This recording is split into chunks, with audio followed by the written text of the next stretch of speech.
열공 시민 여러분 안녕하십니까. 오늘 사회를 맡은 박대용 기자입니다.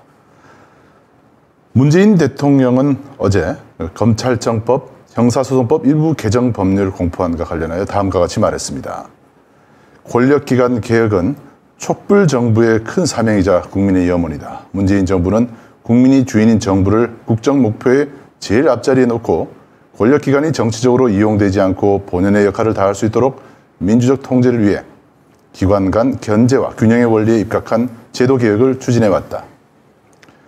검찰청법과 형사소송법 일부 개정안은 검찰이 직접 수사를 개시할 수 있는 범죄를 6대 범죄에서 부패범죄와 경제범죄의 2개 범죄로 좁히고 검찰 내의 수사 기소 분리를 실현하는 한편 수사기관은 수사 중인 사건의 범죄 혐의를 밝히기 위한 목적으로 합리적인 이유 없이 별건 수사를 하거나 다른 사건의 수사를 통해 확보한 증거나 자료로 관련 없는 사건에 대한 자백이나 진술을 강요할 수 없도록 규정해 그간 비판받아온 과도한 별건 수사에 의한 인권 침해가 발생하지 않도록 하고 있다.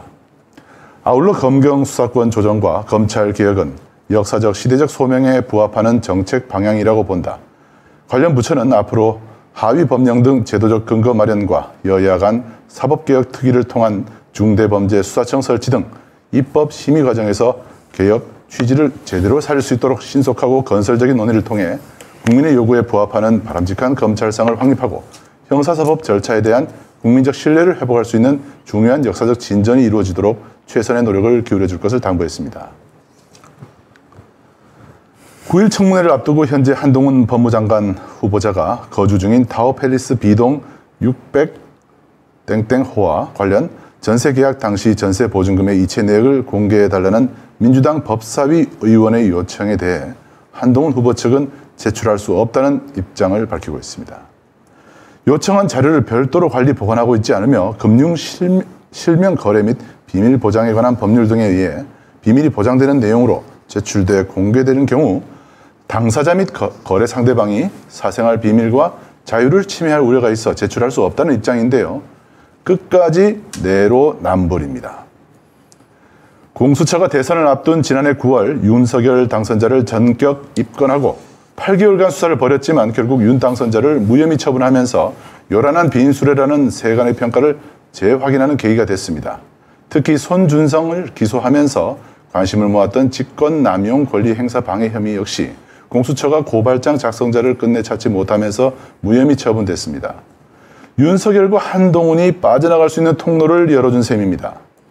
더욱이 손준성은 고발장에 담긴 내용이 이미 언론에 공개된 정보라 공무상 비밀 누설이 아니라고 반박하고 있는 상황입니다. 공수처의 검사 절반이 투입되고도 결국엔 아무것도 얻어내지 못했다는 비난이 쇄도하는 이유입니다. 오늘의 브리핑이었습니다. 자, 오늘도 한동훈입니다. 네. 지난주 우리가 월요일, 금요일 한동훈 법무장관 후보에 대해서 집중적으로 다뤘는데요. 오늘도 한동훈입니다. 그렇습니다. 한동훈을 이렇게 집중적으로 다룬 이유, 열린공감TV가 네. 집중적으로 다룬 이유, 어떤 이유가 있을까요? 우선 한동훈 후보자의 경우는 그 무엇보다도 공정한 법 집행, 엄정한 법 집행을 책임지고 있는 법무부 장관의 이제 후보자이고요. 그리고 두 번째로는 이제 헌정사상 처음으로 검찰 출신 대통령이 탄생을 했습니다. 네. 그래서 이 검찰 출신 대통령 체제 하에 다시 또 법무부 장관은 국민의 또 시민의 입장에서 막강한 수사권을 가지고 또 기소권을 가지고 있는 검찰을 민주적으로 통제할 의무가 있습니다. 네. 그런 차원에서 법무부 장관은 사실은 이 검찰 출신의 대통령과는 조금 결이 다른 사람들이 좀 시민의 입장에서 검찰권을 통제할 수 있는 그런 인사들을 임명하길 바랬는데 또다시 검사 출신, 네. 더군다나 대통령의 오른팔이나 다름없는 사람을 법무장관 후보로 임명을 했기 때문에 과연 이 한동훈 후보자가 얼마나 공정한 그리고 이런 법 집행 의지를 가지고 있는지를 검증하는 건 대단히 중요하다고 보고요. 그리고 잘 아시겠지만은 한동훈 후보자의 말 한마디로 이 100석이 넘는 여당이 당초 이 검찰의 이제 수사권, 기소권 분리 법안들 여야가 합의했던 것들 그냥 의총에서 중재안을 깨버렸죠. 중재안을 깨버렸잖아요. 네. 그래서 사실상 지금 뭐 소통용으로 불리고 있지 않습니까? 그렇습니다. 예, 그래서 한동훈 후보자는 다른 장관들도 물론 중요하긴 하지만 모든 장관들 중에서 소통용으로 불릴 만큼 가장 막강한 윤석열 체제에서 가장 막강한 권력을 행사할 가능성이 매우 높은 인물이다. 네. 그런 차원에서 저희는 한동훈 후보자는 거의 그 부통령급에 걸맞는 검증을 진행을 해야 된다. 알겠습니다. 예, 그런 생각. 오늘 제가 미처 진행이 미숙지 못해서 소개를 빼먹었습니다. 죄송합니다. 오늘 탐사보도 전문 기자 방금 말씀하신 강진구 기자님 나오셨습니다. 네, 강진구입니다. 네. 심혁 기자님 오늘도 한동훈을 집중 해부를 해드리겠습니다. 네. 오늘 한동훈을 우리가 집중적으로 다루는 내용을 이제 여쭤봤는데요. 심혁 기자님 오늘 내용은 간단히 어떤 내용인지요? 오늘 내용은 이제 한동훈 부부가 이제 처음으로 이제 매매한 이제 3부 아파트에 관련된 내용인데요. 네. 저희가 볼 때는 이제 3부 아파트를 매입하신 분이 이제 백 목사님이신데, 네네. 백 목사님의 말씀이 좀 이제 저희가 신뢰할 수 있을 만큼 이제 어떤 일관성이 없어서 그 부분에 대해서 한번 어떤 부분이 일관성이 없고 어떤 부분이 신뢰할 수 없는지를 한번 따라가 보도록 하겠습니다. 뉴질랜드 교포 출신의 이제 백 목사죠. 네. 그런데 그렇죠. 사실 이제 한동훈 이제 후보자 경우에는 지금 많은 후보들도 뭐 비슷하긴 하지만은 단순한 도덕성 논란을 넘어서 저는 이게 형사처벌의 소지가 매우 높은 그런 비위 행위들이 지금 발견이 되고 있습니다. 그중에서 뭐 많은 언론들, 특히 이제 저희 열린공감팀에서 집중적으로 보도했던 거 했고 가장 주목을 끌고 있는 것은 지금 현재 한동훈 후보자가 살고 있는 도곡동 타워팰리스. 네. 그리고 요 이사하기 요 직전에도 2015년에도 또 타워팰리스에 살았죠. 그렇죠. 근데 두 개의 타워팰리스 모두 다 삼성과 일정한 관계가 있는 그리고 한 채는 9억 원, 또 한 번은 14억인데 모두 주변 시세보다 낮은 가격에 다 전세로 들어갔어요. 특혜를 받았을 수 있다. 그렇죠. 그리고 지금 이제 저희가 취재한 바에 따르면 심지어는 9억 원에 들어갔다라고 얘기하는 지동 타워팰리스. 그리고 지금 현재 14억 원에 살고 있다는 지금 현재 타워팰리스 모두 실제로 전세금 각각 9억 원, 14억 원 전세금을 내고 입주했는지 사실은 지금 불분명해요. 네. 그래서 이걸 확인하기 위해서 지금 자료 요청을 요청하는데 지금 거부하고 있지 않습니까? 그래서 지금 그리고 이 한동훈 후보자는 잘 아시겠지만은 이제 이 재벌들에게 저승사자라고 불렸던 이 공정거래조사부, 그렇죠. 그다음에 특검에서는 또 삼성을 수사했고, 그리고 그 이후로는 또 서울중앙지검에서 그 특수부를 지휘하는 3차장이었단 말이죠. 그렇죠. 바로 이 시기에 이제 그 삼성과 특수한 그림자가 보이는 연관이 있는 타워팰리스를 옮겨가면서 두 차례나 지금 전세로 살고 있어요. 그래서 이게 그 사실 여부에 따라서는 굉장히 특가법상 뇌물죄에 해당될 만큼 중한 사안입니다. 그렇죠. 그리고 이제 오늘 보도할 것은 그 앞전에 한동훈 후보자가 2007년도에 미국으로 연수를 갔다 와서 팔았다는 그 강변 3부 아파트. 그 3부 아파트를 이제 뉴질랜드 교포 출신의 백 목사님이 샀다고 얘기하는데 백 목사님을 우리가 거듭해서 그분으로부터 자료를 받고 인터뷰를 한 결과 이분이 실제로 돈을 주고 한동훈 후보로부터 아파트를 구입한 게 아니고 그 당시에 뭔가 양도세를 피하기 위해서 급하게 매물을 정리하기 위해서 이분의 이름만을 빌린 게 아닌가. 그리고 현재 이 아파트는 계속해서 백 목사의 이름으로 돼 있기 때문에 만약에 이 백 목사가 단순히 이름을 빌려준 거라고 얘기한다면 한동훈 후보자는 부동산 실명법 위반 그리고 현행범입니다. 현행범. 차명 소유를 했다는 거죠. 차명 소유로 지금 현행범이고 부동산 실명법 위반은 곧 탈세로 이어집니다. 그렇죠. 왜냐하면 종부세나 이런 쪽에서. 그래서 이건 이 역시 매우 중한 범죄인데 오늘은 그래서 저희가 이 강변 3부 아파트 차명 의혹, 그래서 부동산 실명법 위반 플러스 탈세. 이건 현행. 공소시효가 살아있는 지금 현재 진행되고 있는 범죄입니다. 그렇죠. 만약에 사실로 확인된다면. 자, 지금 이제 말씀 잘해주셨지만 우리가 열린공감 TV가 바로 이 백 목사를 주목하는 이유가 차명 소유의 바로 그 대상자일 수 있다라는 강한 의혹이 있기 때문입니다. 그렇습니다. 자, 그러면 우리가 백 목사를 인터뷰를 여러 번 했지 않습니까? 직접 만나기도 했고요. 그럼 백 목사의 내용을 한번 먼저 들어보고 시작을 할까요? 그러시죠. 네네. 동영상을 잠깐 보시겠습니다.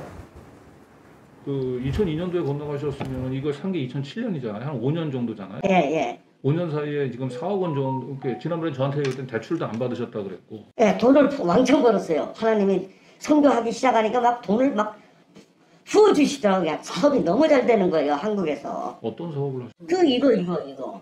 네? 저기 저 건강식품 파는 거요. 건강식품 파는.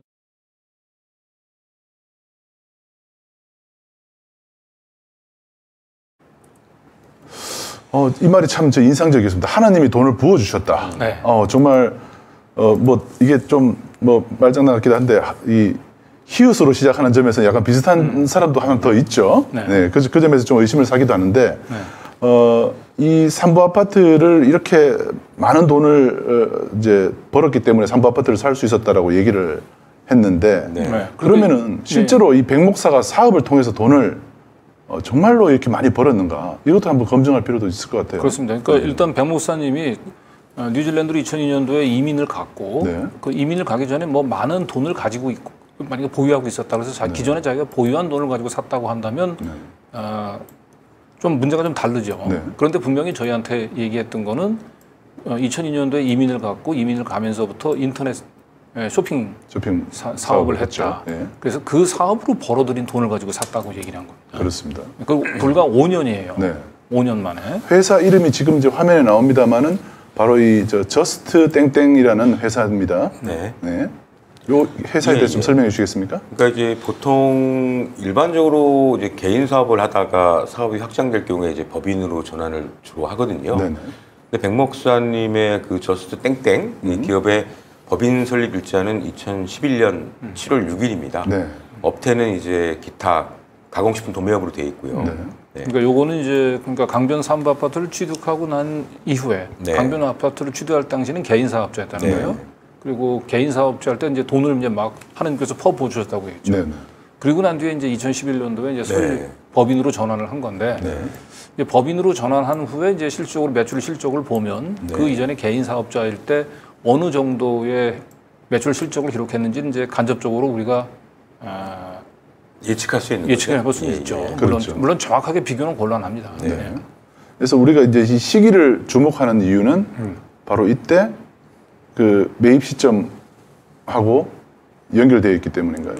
그러니까 이제 아까도 얘기했던 대로 강변 삼부 아파트를 매입한 시기는 2007년이에요. 2007년에 매입을 했고 2007년에 매입을 했고 이분 얘기로는 2002년도에 이민을 가서 5년 동안 개인적으로 인터넷 쇼핑 사업을 해서 네. 돈을 왕창 벌었다. 네. 근데 이제 개인 사업을 하면서 어느 정도 벌었는지는 이분이 얘기를 안 하니까. 그렇죠. 부적에 돈을 많이 벌었다가 건강식품을 팔아서. 그래서 과연 어느 정도나 근데 그러면 이분이 사업이 잘 됐나를 이제 우리가 간접적인 지표로 한번 확인해 보자는 네. 거죠. 근데 설립 일자는 벌써 2011년이니까. 그러니까 매입 훨씬 이후잖아요. 예, 그러니까 이거는 절대적인 자료는 아니고 네. 다만 이제 개인 사업을 하다가 법인으로 전환을 했으니까 이 사업의 연속성은 있는 거죠. 예. 알겠습니다. 자, 요거 한번 볼까요? 네, 다음. 네, 다음 슬라이드를 보시면요. 그렇다면 이제 백 목사의 법인인 그 저스 땡땡의 네. 매출액을 좀 살펴보도록 하겠습니다. 2014년부터 17년까지가 지금 현재 조회가 됩니다. 2014년도에는 매출액 12억 787만 원, 당기순이익 3억 4,617만 원이고요. 2015년에는 매출액 10억 6,668만 원, 당기순이익 2,344만 원. 2016년 매출액 11억 5,516만 원, 당기순이익 5,839만 원. 그리고 2017년에는 매출액이 13억 9,569만 원인데 오히려 당기순이익은 마이너스 5,928만 원을 기록했습니다. 네. 2014년을 제외하고 월 평균으로 따지면 200만 원이 안 되는 당기순이익을 기록했고요. 2017년에는 당기순이익이 오히려 마이너스로 돌아선 걸 보실 수 있습니다. 그러니까 2014년에 3억 정도의 당기 순이익을 봤지만 네. 2015년부터 보면은 하나님이 돈을 부어줬다 이렇게 보기엔 좀 어려운 부분이 있네요. 네, 그러니까 법인으로 전환했을 경우에 이제 얘기고요. 근데 이제 다만 이제 그 백 목사께서 2002년부터 개인 사업을 하셨다고 하니까 네, 그 전에 벌은 2002년부터 7년까지는 뭐 왕창 벌었다라고 얘기할 수는 있을 것 같습니다. 근데 그 이후로는 이제 뭐 그렇게. 근데 이제 그 이전 자료는 지금 이제 확인이 없죠. 확인이 안 돼요. 개인 이제 사업을 했기 때문에 이제 이게 이제 외관법인도 아니고 그러니까 어디 공개된 자료는 없죠. 그래서 실적이. 지금 우리가 이렇게 알 수 있는 거는 바로 이제 전자공시를 통해서 금융감독원에 보고된 것만 볼 수 있기 때문에 아마 그럴 것 같습니다. 그리고 한번 요 관련해서 조금 이제 요 자료, 요 얘기를 한번 넘어가 볼까요? 한동훈과 네. 백 목사 간의 이제 체결한 매매 계약 얘기를 네. 다음 얘기로 한번 넘어가 봤으면 합니다. 예. 네네. 한동훈과 백 목사 간 체결된 계약서를 보시면 네. 앞에 계약서를 좀 먼저 보셔야 될 것 같아요. 하나 잠깐만요. 넘어갔습니다. 계약서가 잠깐만요. 지금 계약서 계약서가 없습니다. 슬라이드는 없습니다. 슬라이드가 없습니다. 네. 뭐 계약서는 굳이 계약서는 네. 지난번에 없어도 될 것 같아요. 예, 그냥 말씀으로 제가 설명해 얘기를 주시죠. 먼저 그 한동훈 후보와 백 목사 간 체결된 매매 계약서의 그 매매 대금은 총 8억 1천만 원이었습니다. 네. 2007년 4월 11일 계약을 하면서 계약금 10% 네. 8,100만 원을 이제 지급을 했고요. 네. 그러면 이제 10%를 지급했습니다. 네, 10% 지급을 했고 3억 5천만 원의 전세 보증금을 끼고 계약을 했기 때문에 나머지 잔금은 3억 7,900만 원입니다. 네. 그 상식적이라면 그냥 잔금 3억 7,900만 원을 한동훈 부부에게 그냥 지급하면 되는 거거든요. 그렇죠. 보통 그렇죠. 네네. 근데 이제 지금 보는 본인 금융계획 추금 내용을 보시면 네. 이 부분은 이제 우리 강 기자께서 설명해 주시기 나을 것 같습니다. 네. 그럴까요? 이제 네. 네, 그래서 이제 그 우리 백 목사님이 한동훈 후보자로부터 본인이 이제 제대로 자기 돈을 주고 샀다고 얘기를 하니까 그 처음에 매매 계약서를 보여달라고 얘기를 했어요. 그렇죠. 그랬더니 이제 매매 계약서는 보여줬어요. 근데 매매 계약서를 보니까 이제 전세를 끼고 구입을 하셨더라고요. 근데 심 기자가 얘기했던 대로 이제 처음에 전세금은 이제 계약금은 8,100만 원이었고 그다음에 이제 전세로 이제 3억 5천. 네. 그건 한동훈 후보자가 3억 5천에 또 자기가 판 주택에 전세로 들어가겠다고 돼 있더라고요. 네. 그래서 3억 5천. 전세를 제외하고 남는 게 3억 7천이에요. 예. 그래서 그걸 계약서에 그렇게 돼 있어서 그러면 계약서는 잘 알겠고 요 계약서대로 자금이 실제로 건네갔는지를 좀 자료를 좀 보내주세요. 송금 이체 자료 같은 게 있으면 그렇죠. 요청을 했더니 목사님께서 이제 보내오시는 겁니다. 네. 지금 그러니까 화면에 보이는 게. 돈을 그 본인 금융거래를 출금한 것만 우리가 한번 그렇죠. 받은 거네요, 그죠? 그래서 일단 여기 지금 빨간색 표시한 걸 좀 보면은요. 2007년 4월 10일 요 날이 이제 계약 날짜예요. 네. 오늘 계약 날짜로 그 거래 금액이 8,100만 원이죠. 계약금입니다. 네, 계약금이. 그러니까 네. 4월 11일 날 계약금이 건네진 건 맞아요, 정상적으로. 네. 그렇죠? 그런데 이제 8,100만 원이 건네지고 난 뒤에 잔고가 얼마가 있었냐면 2,400만 원이 있었죠. 네. 2,400만 원이 남았어요. 그리고 일주일 후에 이제 잔금을 치르는 겁니다. 이제 4월 18일에. 18일. 그런데 이제 잔금이 아까 얘기했던 대로 3,700만 원이 아니고 3억 7천만 원이 아니고 4억 800만 원이에요.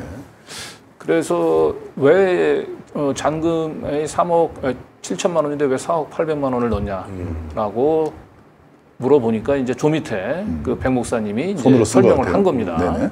그래서 저 4억 800만 원은 잔금 3억 7천만 원 외에 취득세나 등록세, 법무사 등기 비용, 부동산 중개 수수료가 있어서 이걸 전부 합쳐서 4억 800만 원을 자기가 보냈다. 그렇죠. 이렇게 얘기한 거고 그리고 아마 이제 시청자분들께서 보시면서 조금 이상하게 느끼실 거예요. 왜냐하면 본인 일반적인 그 계좌 거래 내역은 저 4월 10일하고 18일 사이에 좀 많이 비잖아요, 지금. 거래 내역이 지금 떠 있잖아요. 왜냐면 잔금이 4월 11일 날 8,100만 원을 보고 잔금이 2,400만 원이 남았단 말이에요. 예. 그러면 어디 외부에서 돈을 받아봤겠죠. 요 사이에 돈이 많이 들어왔겠네요. 예, 돈이 들어와야만 이제 4억 800만 원을 보니까. 그러니까 입금 내역이 지금 내용이 여기는 없는 입금 내역은 안 나와 있습니다. 입금 내역이 안 저 나와요. 뒤에 보시면 출금 내용만 뽑은 거고요. 그렇죠. 그렇기 네. 때문에 돈이 갑자기 늘어난 네. 그렇죠. 그래서 요 이제 요 증명서 이제 요 아래쪽에 보면 이제 좌측 하단에 보면 입출금 구분해서 출금으로 돼 있잖아요. 그러니까 백 목사님이 은행에 가서 입출금 중에서 출금 자료만 빼달라고 얘기한 거예요. 입금이 아니고 왜 그랬는지 모르겠어요. 입금을 보여주지 않은 거네요. 결국에는. 그렇죠. 네. 그다음에 조회 금액은 8천만 원 플러스 이상. 그러니까 8천만 원보다 더 큰 금액만 그렇죠. 보여주는 그러니까 겁니다. 8천만 원 이상 출금 내역만 기간을 정해서 뽑아달라고 하니까 딱 두 개가 나온 거죠. 네. 입금은 다 빠지고 출금만. 근데- 그것도 근데 8천만 원 이상. 백 목사 입장에서 보면은 네. 자기의 프라이버시와 관련된 것들은 네. 노출시키고 싶지 않기 때문에 물론 그렇죠. 이렇게만 봐야지만 관련된 숫자가 나온다. 네. 이렇게 해서 했을 수도 있겠네요. 그렇게 했을 수도 있죠. 그런데 네. 이제 우리가 연희동 그 윤석열 그 당선자의 이제 그 연희동 부친 집 거래 내역 할 때 본인이 그 모든 계좌를 다 공개했었죠. 네. 그때는 진짜 그 세세하게 무슨 저 공과금 낸 것까지 아주 몇십만 원 단위까지 다 나왔잖아요. 네. 예. 이제 그랬는데 요거는 이제 그때하고 좀 달리 왜 그런지 모르겠는데 입금 내역은 다 가리고 네. 출금 내역만 그것도 출금도 8천만 원 이상만 예, 자료를 요청을 해서 뽑은 겁니다. 그렇겠네요. 근데 어쨌든 저희가 봤을 때는 왜 4월 첫 번째 의문점은 4월 11일 날 8,100만 원의 계약금을 보내고 잔금 계좌에 잔고는 2천만 원밖에 안 남았다. 네. 그리고 일주일 후에 4억 원을 보냈다. 그러면 외부로부터 돈이 4억 원 넘게 입금이 됐다는 얘기죠. 넘어왔어야 될 거냐. 그 네. 4억 원 넘게 넘어온 거는 누가 보냈을까라고 네. 하는 게 일단은 좀 예. 의문이고요. 네. 그다음에 이제 두 번째로는 저 8,100만 원은 보면은 그 자기가 그 계좌 이체한 거로 그래서 오른쪽에 보면은 그 계좌가 나와 있거든요. 계좌 네. 번호가. 근데 두 번째로 4억 800만 원 경우는 계좌 번호가 없어요.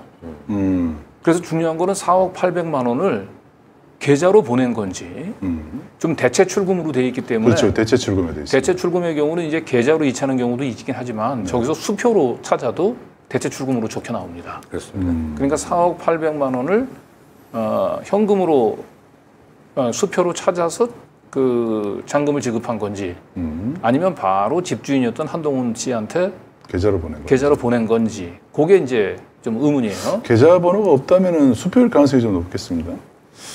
그럴 수도 있죠. 네. 자, 그리고 이제 세 번째로 또 의문은 만약에 저 4억 8만 원이 한동훈 후보자한테 보낸 거라고 얘기한다면 전 집주인한테는 잔금만 보내면 되는 거죠.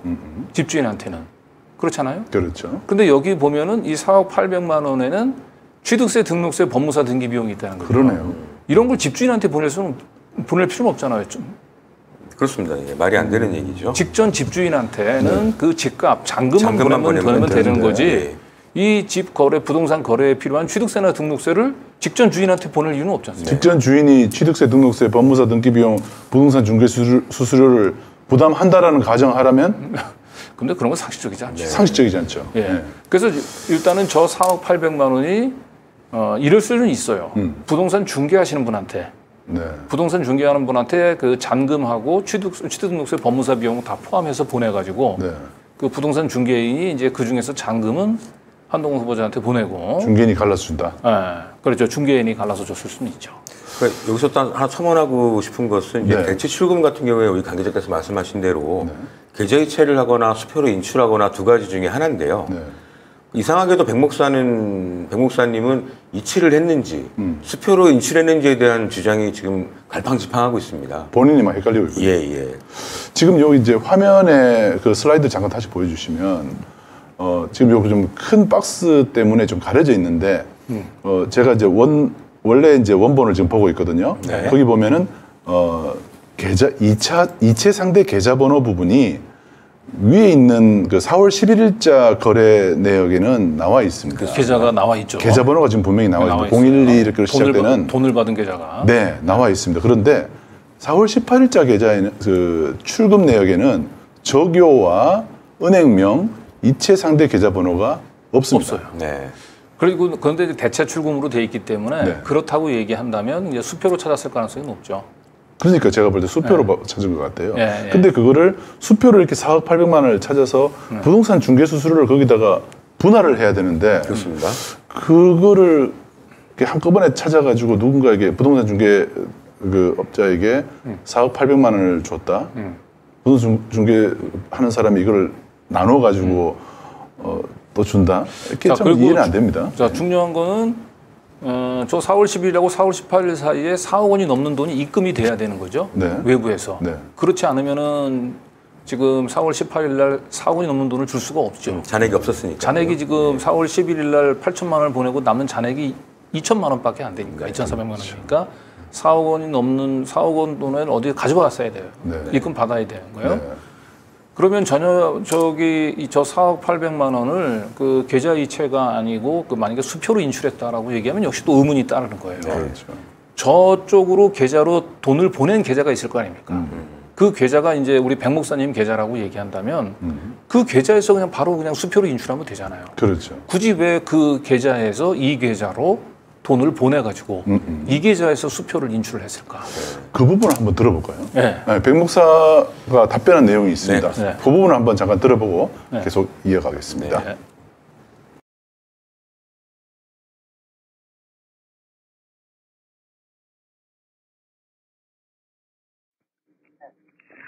네. 우리 백 목사님이시죠? 누구세요? 예, 열린공감 TV의 강진구 기자입니다. 아, 왜 또 전화하셨어요? 지난번에 저희 방송한 거는 보셨죠? 아니, 안 봤어요. 방송 안 보셨다고요? 저 봐야 뻔한 목사. 아니, 목사님이 이제 얘기하신 내용들은 다 반영을 했는데요. 일단, 아니, 계좌 송금한 내역 뭐 알고 싶어서 자꾸 전화하세요? 그 계좌 송금한 내역 4억 원 있잖아요. 이거 한동훈 후보자 그러니까 계좌로 보내신 건가요? 그 당시에 진흥정 씨한테? 그렇지, 계좌로? 그렇게 해서요. 김도희 씨한테 보냈지. 진흥정 씨한테 보냈다고요? 여기 4억 한동훈 원. 씨를 알지도 못해, 그 당시 알지도 못했다니까요. 한동훈 씨하고 계약한 게 아니라 진흥정 씨하고 계약을 했어요. 그러니까 진흥정, 그러면, 이게 첫 번째가 8,100만 원이, 아니, 근데 왜 자꾸 저한테 얘기를 하시는 거예요? 아니, 그러니까 보면, 두 번째 4억 원 같은 경우는 이체 번호가 안 나와 있어서 이게 계좌로 보낸 건지 아니면 수표로 찾아가지고 보낸 건지 이제 그게 그걸 제가 지난번에는 기억하라고요?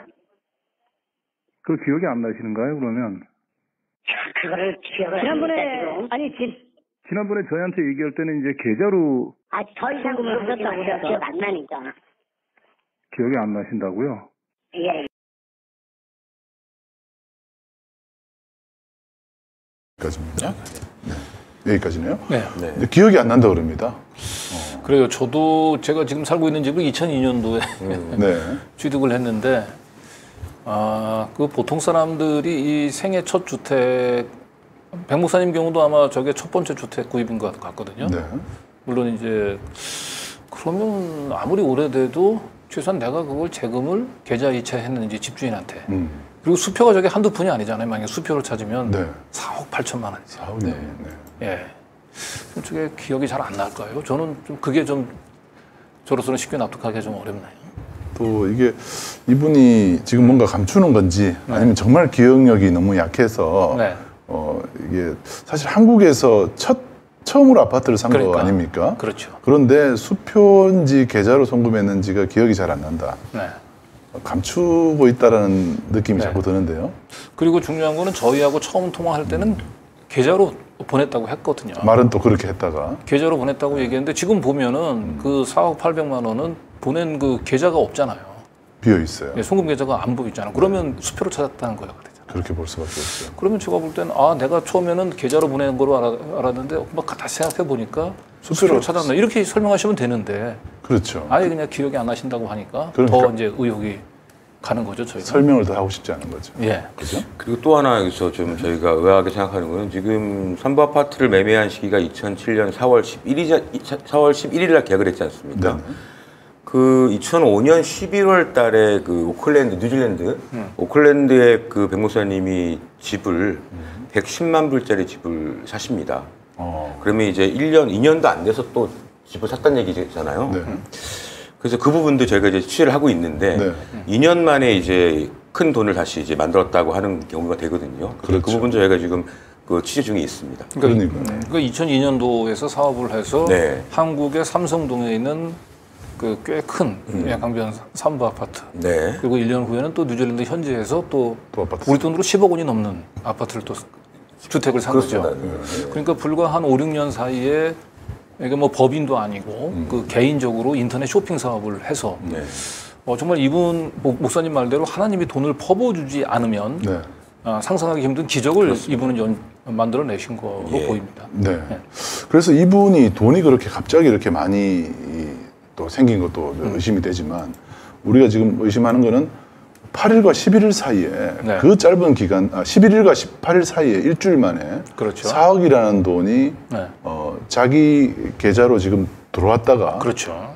어느 계좌로 나간지 알 수 없게 이제 출금이 되는 일이 생겼는데 그러니까 이 계좌로 이제 분명히 4억은 들어왔겠죠, 4억 네네. 이상. 그러니까 송금을 한 거겠죠, 그렇죠. 일주일 사이에. 그래서 그게 어디서 들어왔는지 그렇죠. 도대체 어디서 들어왔는지. 그것도 한번 물어보셨죠? 그렇죠. 네, 그것도 한번 들어보시겠습니다. 네. 네. 예. 그 보낸 것만 확인하시면 됐잖아요. 그뭐 수표를 주건 돈을 주건 하여튼 내 저기가 계좌에서 빼가지고 줬으니까. 아니, 이 계좌가 이제 목사님 저 국내에 보유하고 있는 계좌인 거죠, 이게? 예. 근데 이제 국내에 보유하고 있는 계좌가 또 다른 계좌가 또 있으신가요? 더 이상 물어보지 마세요. 예? 아니 왜냐면 더 여기에 이상 물어보지 마. 이제 더 이상 대답 안 하겠습니다. 아니, 여기 4월 11일 날 그 됐습니다. 8천만 원. 저는 경찰에다가 고발을 했었고 고발했고 아니 그러니까 예. 법대로 그냥 진행할 거니까 그냥 아니, 왜 기다리세요. 잔액이 더 이상 저한테 8천만 원 물어보지 보냈을 때 마시고. 잔액이 2천만 원 남았는데 일주일 만에 또 4억 원을 보낼 수 있어서 이건 어떻게 된 건가? 아니 더 이상 얘기하고 싶지 않아요. 당신한테. 아니 일주일 더 만에 이상 4억 원이란 얘기하고 돈은 어디서 나온 아니 건가요? 이런 얘기 그냥 그대로 반성하는 거 이제 더 듣기도 싫고 더 이상 얘기 안 하겠다고. 그래서 앞으로 전화하지 마시라고. 더 이상 얘기 안 하시니까. 네. 아, 그래요. 그래서 그리고 어쨌든 법적으로 다 지금 이거는 처리해가지고 당신들 전부 법적으로 다 처리할 거예요, 제가. 이 4억 원을 어쨌든 목사님 돈이 맞아요? 이 사람들 정말 저 큰일 나겠네, 정말. 아니, 그러니까 그거 한번 얘기를 좀 해주세요. 왜냐면 8천만 원 보냈을 때 그럼 내 계좌에서 보냈지, 그럼 누구 계좌에서 보냈겠어요? 에? 그 8천만 원을 처음에 1차로 송금하고 난 뒤에 계좌에 잔액이 2천만 원밖에 남지 않았는데도 일주일 만에 이 계좌로 4억 원이 들어왔으니까. 이 사람들 좀 큰일 날 이 4억 원은 그 당시에 그럼 어떻게 마련하신 건가요? 내 돈 벌어가지고 했다고 왜 자꾸 그래요? 내가 돈 벌어가지고 인터넷 그 저기 상자에서 아니 무슨 일주일 만에 사업을 계좌가 다 다른 계좌로 집어넣을 수 있는 거지. 통장에 하나 그러면 원래 사업하는 거 아니면 통장에 하나겠냐고. 되는 거 아닌가요? 이 사람들아. 아니, 그러면 굳이 다른 계좌가 있으면 다른 계좌에서 그냥 그대로 계좌 이체를 하거나 아니면 거기서 출금을 하면 돼요. 아니, 그걸 이 계좌로 보여준 거 그대로. 예? 보여준 거 그대로라고. 아니 보여준 게 지금 보니까 그게 보냈겠어요?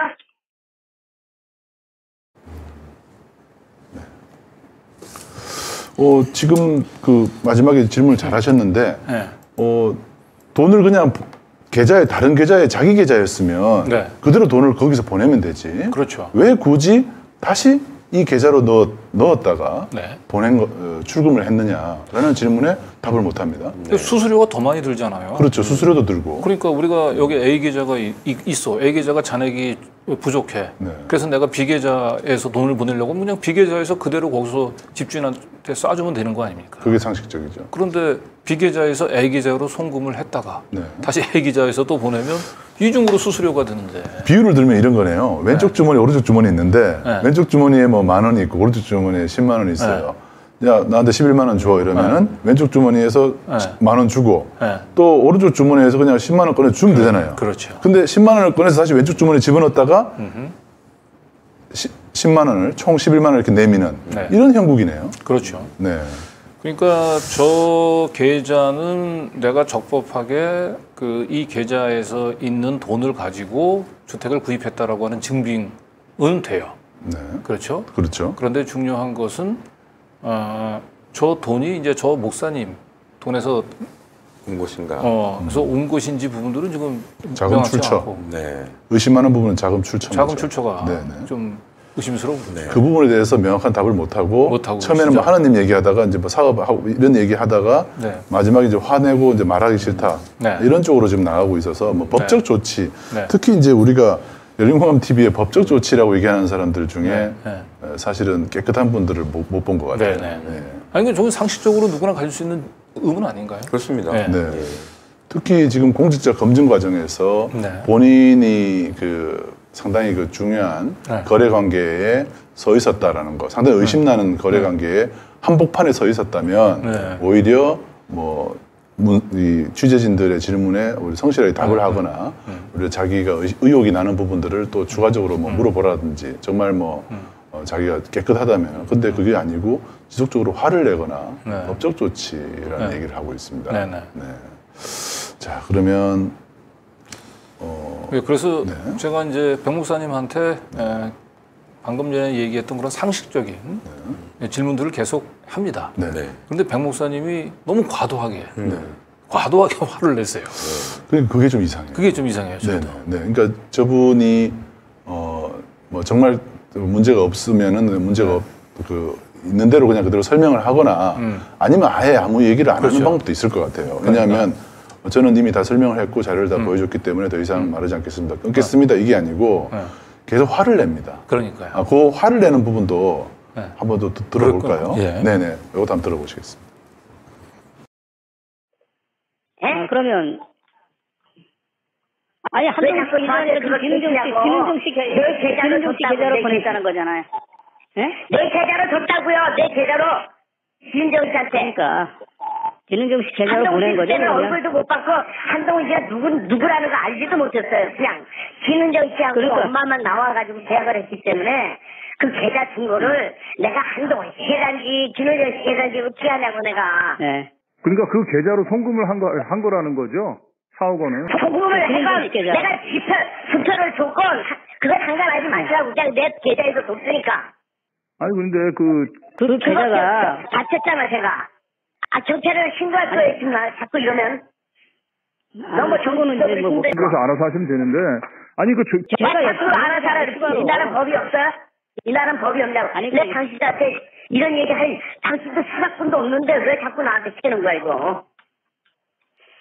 당신이 아니 그러니까 수사가 4억 원을 찾아가지고 그냥 무슨 수사가 돈 벌어먹으려고 그냥 별짓 다 하고 있어 그냥. 이거 다 이렇게 아니, 돈 그러니까 벌으려고 그러는 거야 당신들. 찾아가지고 부동산 중개업자한테 갖다 줬던 거 아니에요? 됐어. 더 이상 얘기하지 마시라. 아니 부동산 중개업자한테 준 거야 아니면 진은정 씨 쪽 계좌로 준 거야? 아직 얘기하지 마요. 더 이상 얘기 안 하겠어요. 더 이상 그만하시라고 이제. 더 이상 얘기 안 하니까. 아니 왜 그러시죠? 아니 그거 그 정도 사람들 쓰는 거 아닌가요? 아니야. 저번에 당신들 얘기해가지고 그 계좌 쓰면은 저기서 이제는 방송 더 이상 안 하겠다고 아니, 그러는 그런데 왜 자꾸 그렇게 지금 웃긴다 계좌- 이 예? 이 계좌를 보니까 왜 자꾸 공개 나라면 한번 여쭤보는 거잖아요.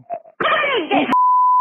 가지고 수표 중개사 중개사한테 준 거예요? 아니면 저기 진은정 씨 이 사람아 너 때문에 내가 네. 지금 완전히 다 망가졌고 내가 얼굴을 다니지 못했어.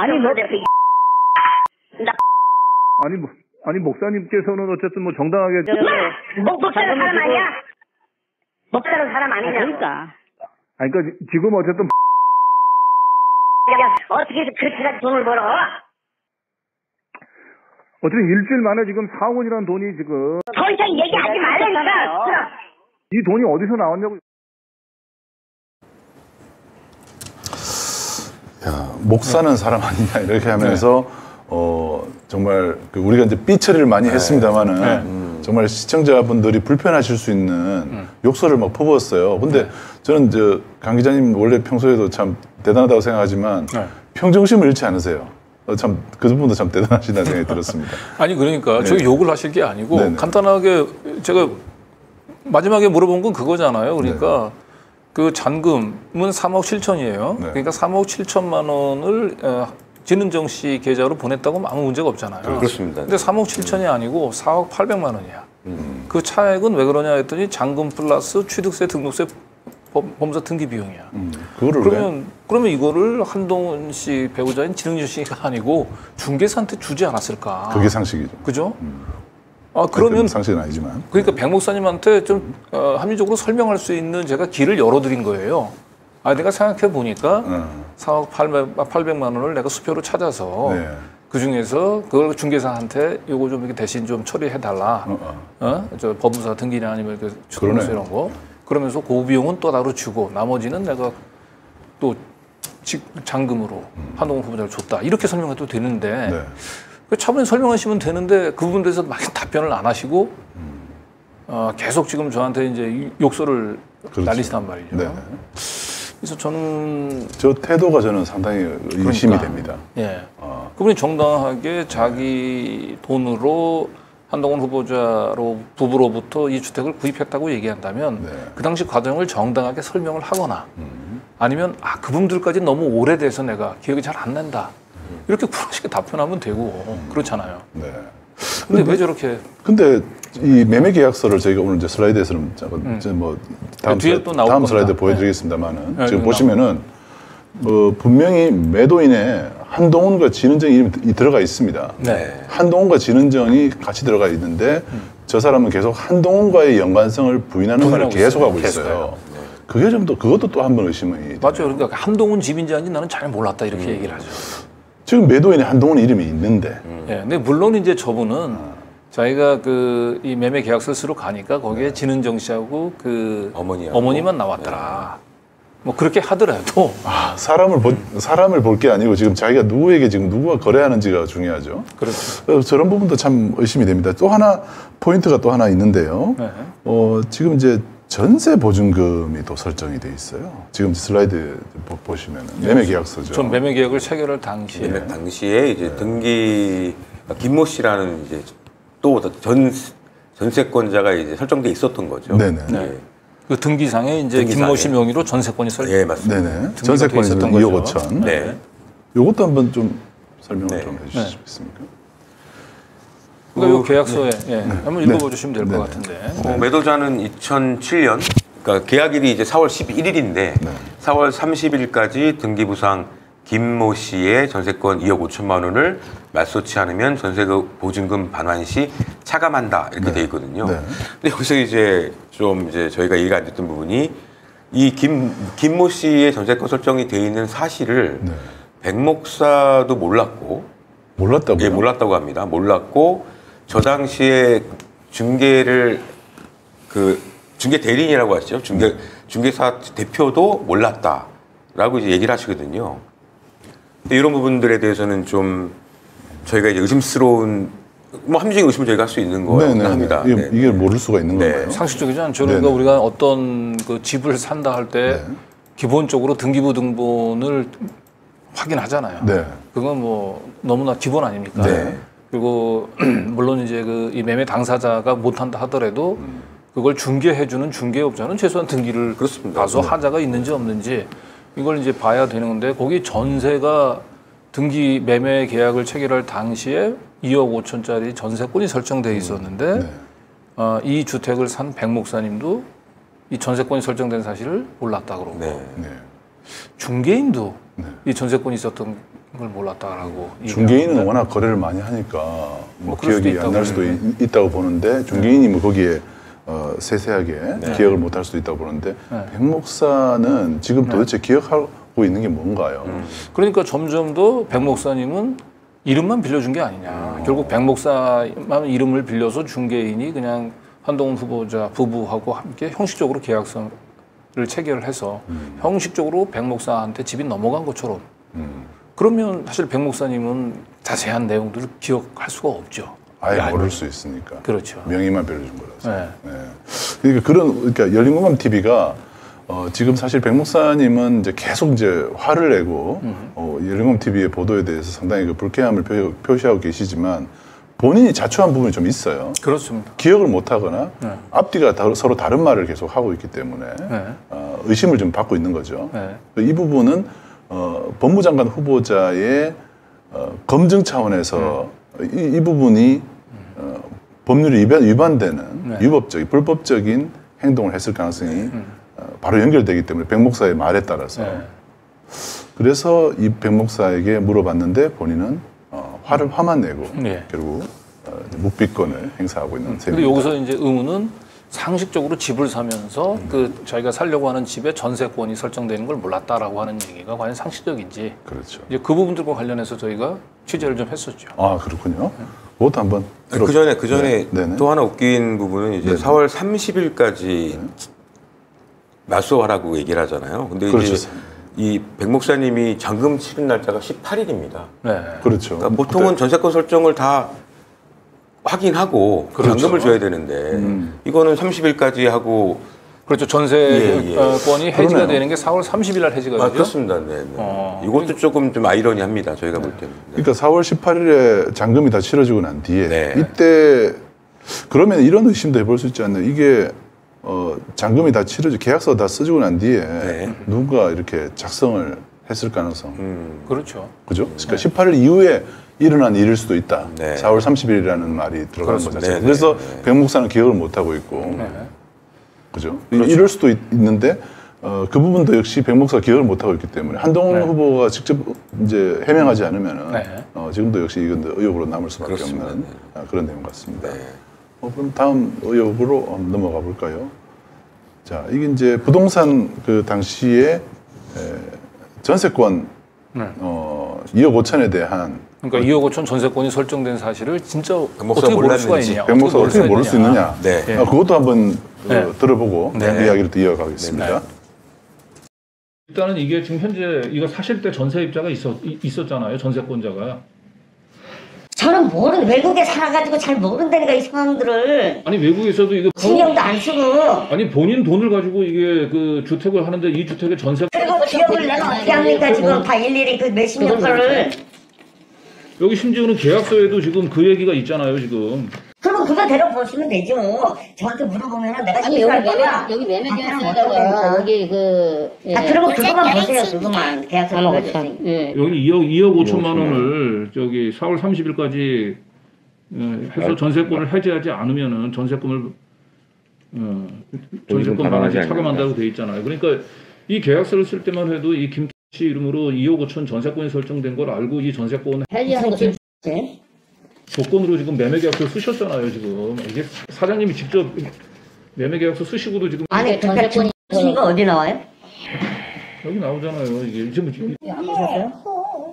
누군지 몰라요, 저도. 근데 저기 단서를 제가 이 계약서가 제가 없어가지고 사진으로 받았거든요. 근데 저도 지금 기억이 없는 거예요, 어떻게 했는지. 그때 당시에 매매를. 근데 뭐 집을 보시고 뭐 이렇게 나온 집을 진행을 하긴 했는데 지금 모르겠어요. 그러니까 사장님 대부분의 사람들은 2억 5천이라는 돈이 전세권 설정돼 있으면은 전세권 해지하고 집을 사는 게 맞잖아요. 아니면 내가 물어줘야 될 돈이 되버리잖아요. 매입을 했으면. 근데 여기 분명히 저희가 의심스러운 거는 2억 5천만 원이 전세권 설정돼 있는 상태에서 단서 조건으로 지금 하고 계약을 했단 말이죠. 그러니까 그걸 여쭤보는 거예요. 전혀 기억을 할 거예요. 그런 거를 부동산 사장님도 모르는 거를 내가 어떻게 기억을 합니까? 그러니까. 그걸 나한테 물어보면은 나 제대로 부동산 사장님은 본인 일이 아니시니까 모를 수 있는데 집을 사시는 분은 분명히 저건 알고 있죠. 그건 상식적인 얘기고 근데 나는 실수할까봐 말을 못하는 것뿐이에요 그냥. 자, 실수할까봐 말을 못한다. 네. 뭔가를 알고 있는 건가요? 그리고 계약서에 전세입자 김모 씨가 있다고 얘기하니까 어디에 있냐고 물어봐요. 그렇죠. 눈에 보이는데 지금. 그리고 어쨌든 저게 일종의 갭 투자잖아요. 전세를 끼고 샀기 때문에. 그렇죠, 일종의. 우리가 어쨌든 집을 살 때 자기가 다 돈을 다 주고 샀는지 아니면 전세를 끼고 샀는지 정도는 그 정도는 기억을 하지 않겠습니까? 대단히 그건 상당히 강한 기억이죠. 네, 그런데 사실 백 목사님이 처음에 우리한테는 그런 얘기를 안 하셨단 말이죠. 그렇습니다. 네. 전세권자가 원래 있었다라고 사실 모르셨던 거예요. 근데 우리가 계약서를 보니까 전세입자가 있었네요. 등기에. 아, 그랬냐?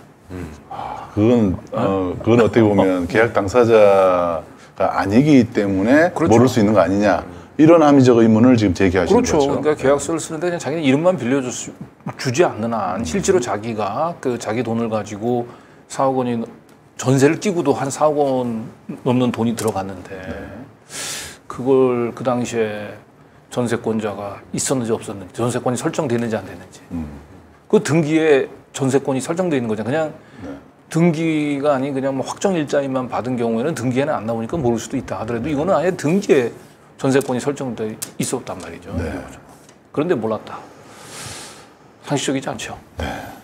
자, 그러면 요거에 대해서 우리가 전 세입자를 네네. 한번 접촉을 했었죠. 아닙니다. 이거는 그 내용이 조금 그 전세입자하고는 연락이 안 됐고요. 안 됐군요. 예, 안 됐습니다. 예, 예, 예. 통화를 하려고 했으나 네네. 세입자하고 연락이 안 됐고요. 아, 그렇군요. 그 다음 장으로 넘어가시면 다음 쪽으로 될 것 같습니다. 넘어가겠습니다. 자, 그러면 우리가 백 목사하고 다시 한번 통화 내용을 들어볼까요? 그러니까 이제 이거는 설명이 좀 필요하거든요. 네네. 이거는 이제 그 백 목사님이 저희가 처음에는 이제 제가 전화를 제 방송을 보고 전화가 오셨고요. 네네. 네, 처음에 오셔서 처음에 했던 얘기와 네. 또 저하고 두 번째 했던 그 얘기가 좀 많이 달라지는 부분이 있어서 그걸 좀 들어보시고 저희가 좀 얘기를 이어나갔으면 좋겠습니다. 네. 시청자분들이 이제 예를 이렇게 조금 더 구체적으로 설명을 하자면요. 저희가 최초에 방송을 했던 내용은 그 한동훈 후보자가 이 2007년도에 삼부 아파트를 처분하고도 그 이후로도 계속 10년 가까이 계속 이 삼부 아파트를 주소지로 사용을 했다. 네. 그래서 위장 전입 의혹이 있다. 그렇죠. 이제 이런 얘기를 이제 보도를 했었거든요. 네.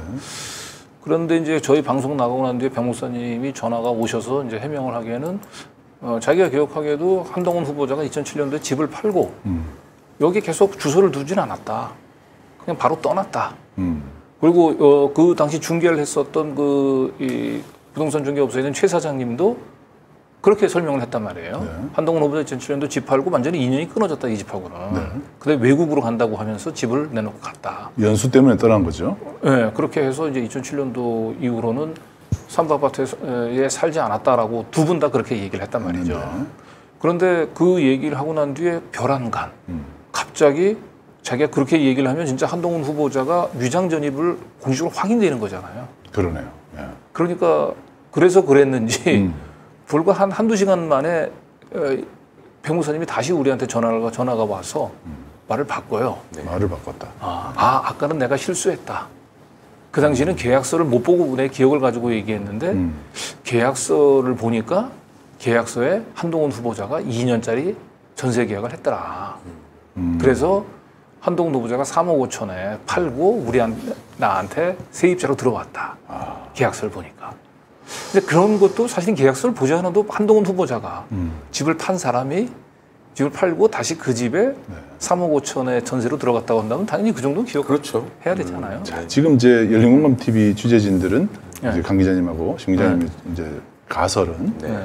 백 목사는 명의만 빌려준 실제 매매 당사자가 아니었을 것이다라는 가설로 보면은 지금의 단정하기는 그렇지만 여러 가지 의심이 된다. 의심으로 봤을 때는 백 목사의 이런 허점들이 상당히 이 수긍이 가는 허점들이 많아요. 의심할 만한 의심할 만한 이런 허점들이 많이 보이고 있어요. 그래서 이제 조금 다음에도 지금 계속 이제 이런 부분들이 몇 개 더 나오는데 우선 그러면 백 목사가 이제 최초에 한동훈 후보자가 2007년도 집 팔고 나서 바로 나갔다. 그렇습니다. 이렇게 얘기했다가 두 번째 전화 걸어와서는 말을 바꾼 거예요. 한동훈 후보자가 팔고도 2년 동안 살았다. 그렇죠.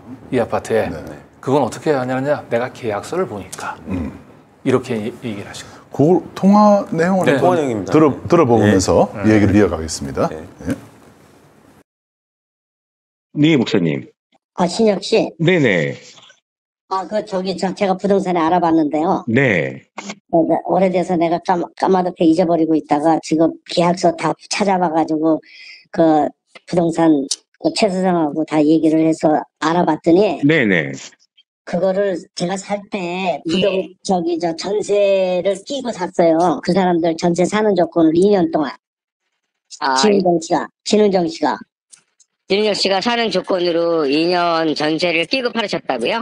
예. 그래가지고 그 나머지 금액만 전세금 빼고 나머지 금액만 제가 지불했고요. 그때 그 금액이 얼마였습니까, 목사님? 8억 천에 했어요. 네? 8억 천. 8억 천에 매매가고요. 그럼 전세는 얼마에 주신 거예요? 5억. 전세 5억에? 네. 전세 5억을 끼고 매각을 하신 거네요. 그렇죠. 예. 그래가지고 그 사람들이 2년 동안 살면서 살기 때문에 주소를 안 옮겼고 그 2년 후에 이사 가면서 다른 세입자를 집어넣고 네. 그 사람들은 주소 이전을 해갔고요. 자, 이게 지금 기억을 못 하다가 네. 다시 알아보니까 이제 기억이 난다 그러면서 이야기를 하는데 5억, 전세 5억이라고 그러고요. 그러니까 계약서를 찾아봤다고 그러죠. 네, 찾아봤다고 찾아봤다. 하고 전세가를 5억이라고 5억이라고 얘기를 합니다. 네. 2억 5천이 아니에요. 3억 5천. 아, 그러니까 3억 5천이 네, 아니고. 그래서 저희가 여기서 이제 의심을 하는 거는 결국은 백 목사님은 이 실질적으로 매매 계약의 당사자가 아니고 이름만 빌려줬을 가능성이 높고, 그런데 이 부분들이 자꾸 의혹이 쏠리니까 한동훈 후보자 진영으로부터 뭔가 계속 주입된 얘기만 하신 게 아닌가. 이렇게 얘기를 해달라고 부탁을 받으셔가지고 처음에는 한동훈 후보자가 이 집을 팔고 나서 바로 떠났다. 네. 라고 얘기를 했다가 그렇게 되면 위장 전입을 그냥 공식으로 인정하게 되는 거니까 그렇게 얘기하면 안 됩니다.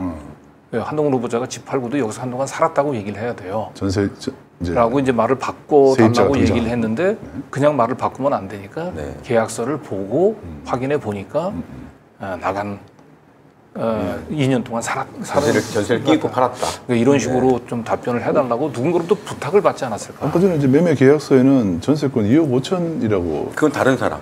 다른 사람이고. 예, 그 김某씨라고. 김땡땡 씨는 다른 사람 2억 5천짜리고 네. 5억이 아니고 지금 3억 5천에 3억 5천인데 3억 5천에 3억 5천에 한동훈인데 한동훈 후보가 세를 들어간 거로 계약서에 나오죠. 근데 지금 5억으로 또 다른 말을 하고 그렇죠. 있네요. 그러니까 저 당시 분명히 그런데 본인은 얘기는 계약서를 보니까 계약서를 보니까 한동훈 후보자가 2년간 더 살았더라.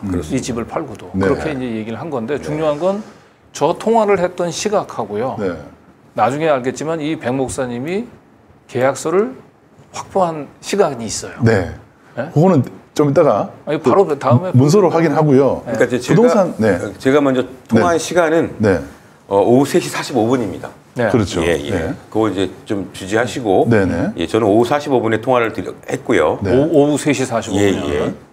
그런데 지금 이제 이어서 볼 부분은 그러면 부동산 그 중개인하고 뭔가 또 얘기를 했다 그랬잖아요. 네. 그 부분도 한번 확인을 해보신 거죠. 네, 그렇습니다. 네. 그 내용도 한번 같이 들어보고 네. 말을 이어가겠습니다. 자, 사장님 어쨌든 4월 18일 날 저하고 통화했던 거 기억하시죠? 제가 전화를 걸어가지고 물어봤을 때 그 한동훈 씨는 그냥 매각하고 난 뒤에 그 여기서 뭐 전세로 살거나 그러지 않고 그냥 다 이 부동산을 사장님 어쨌든 4월 18일 날 완전 실수했어요, 제가. 왜냐면 그 계약서를 보니까 그때 이제 2년을 이게 요 매매- 계약 맺은 거는 맞잖아요. 네, 알겠습니다. 네, 맺었는데 그거는 제가 정확하게 그리고 매매 계약서는 기억을 지금 안 현재 나요. 이게 뭐 보관하고 계신 건 아니고 우리 백 목사님한테 그렇죠. 생각난 제가 없죠. 거죠? 15년 전에 계약서가 없죠. 그리고 요 목사님은 이거 저기 아드님한테 이제 찾아보라고 얘기를 하니까 이제 아드님이 이렇게 메일로 보내주었던 거고. 네, 서류 가봐요. 그래서 메일로 이 받은 거를 이제 우리 저 최 사장님한테 보여. 사장님 그때서야 이제 그때서야 2년 그런 일이 거구나. 있었구나. 네. 그렇게 된 거예요. 야, 이걸 어떻게 찾아내지? 난 이게 신의 한수인 것 같아. 이거 안 찾았으면 나가 완전히 뒤집었을 뻔했어 그냥. 그러니까. 왜냐면 사장님이 없다니까 계약서가. 우리 아들이 정말 이걸 큰 일을 했다니까. 이걸 찾아서 어떻게 해. 아들이 찾았다고 신의 한 수라고 네. 아들을 또 이렇게 띄워주는 말을 하고 있습니다. 예. 저건 제가 다분히 저분의 이제 그 알리바이를 증명해 보려고 제가 다분히 이제 전략적인 의도를 가지고 질문을 던진 겁니다. 그렇습니다. 네. 나중에 다시 한번 설명을 드리겠습니다. 네. 다 걸려드신 것 다음 같아요. 화면 보여주시면서. 다음 화면 한번 보면서 얘기를 나눠보겠습니다. 네. 다음 슬라이드를 보시면요. 이게 이제 그 백 목사 아들, 네, 크리스죠. 예, 크리스라는 사람이 네. 백 목사에게 아버지인 백 목사에게 이메일로 계약서를 보냈네요. 그렇습니다. 네. 네, 그 시간이 9시 23. 오후 9시 23분입니다. 네, 네. 통화한 시간이 3시 45분. 통화한 이후에 계약서를 보냈는데 그러니까 저하고 통화한 이후에 계약서를 봤다. 네. 예, 저한테는 계약서를 보고 얘기하는 것 같이 말씀하셨는데. 앞뒤가 바뀌었네요. 그렇습니다. 네. 저희가 저거를 추정을 하면 저하고 통화할 때는 계약서를 보시지 못했다. 네. 그 이후에 이제 계약서를 본 거다라는 이제 그러니까 누군가로부터 코치를 받고 네, 네. 계약서를 본 것처럼 계약서를 보니까 내가 말을 잘못했다. 아니 근데 이렇게 이렇게 생각할 수도 있잖아요. 아들이 카카오톡으로 카카오톡이나 뭐 다른 메일이 아닌 다른 수단으로 아버지 매매 계약서에 그게 나와 있어요라고 미리 그렇죠. 이렇게 보낼 수도 있잖아요. 통화하기 전에. 그래서 저 이제 인터뷰 과정이 조금 생략이 돼 있는데 네. 이제 부동산 이제 그 백 목사님이 이제 그 첫 번째 두 번째 통화해서 그 이제 말을 바꿨잖아요. 네. 그래서 말 바꾼 과정과 관련해서 저희가 추가로 취재를 했어요. 네. 그때는 이제 중개사 사무소에 가가지고 중개사 그다음에 백 목사님 다 있는 가운데서 저희가 인터뷰를 했죠. 네.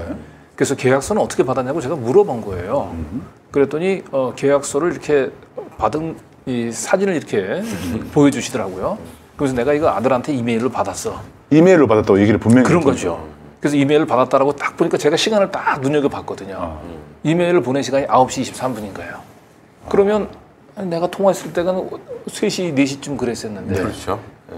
그러면 3시, 4시 때 이분이 다른 말을 못하도록 제가 한 번 더 쐐기를 박은 거죠. 네. 그래서 제가 저 사장님하고 부동산 사장님하고 목사님한테 다시 물은 거예요. 딱 걸린 거네. 계약서를 그러면 이메일을 받으신 거죠? 이메일을 받았다. 그러면 최 사장님도 이메일을 아들한테 받아서 최 사장님한테 보여줬고 최 사장님도 그때서야 계약서를 보시고 말을 바꾸셨다는 거죠. 그랬더니 그렇다고 얘기한 거예요. 네. 그러면 네. 자기네들이 생각을 바꾸게 되는 근거 자료를 네.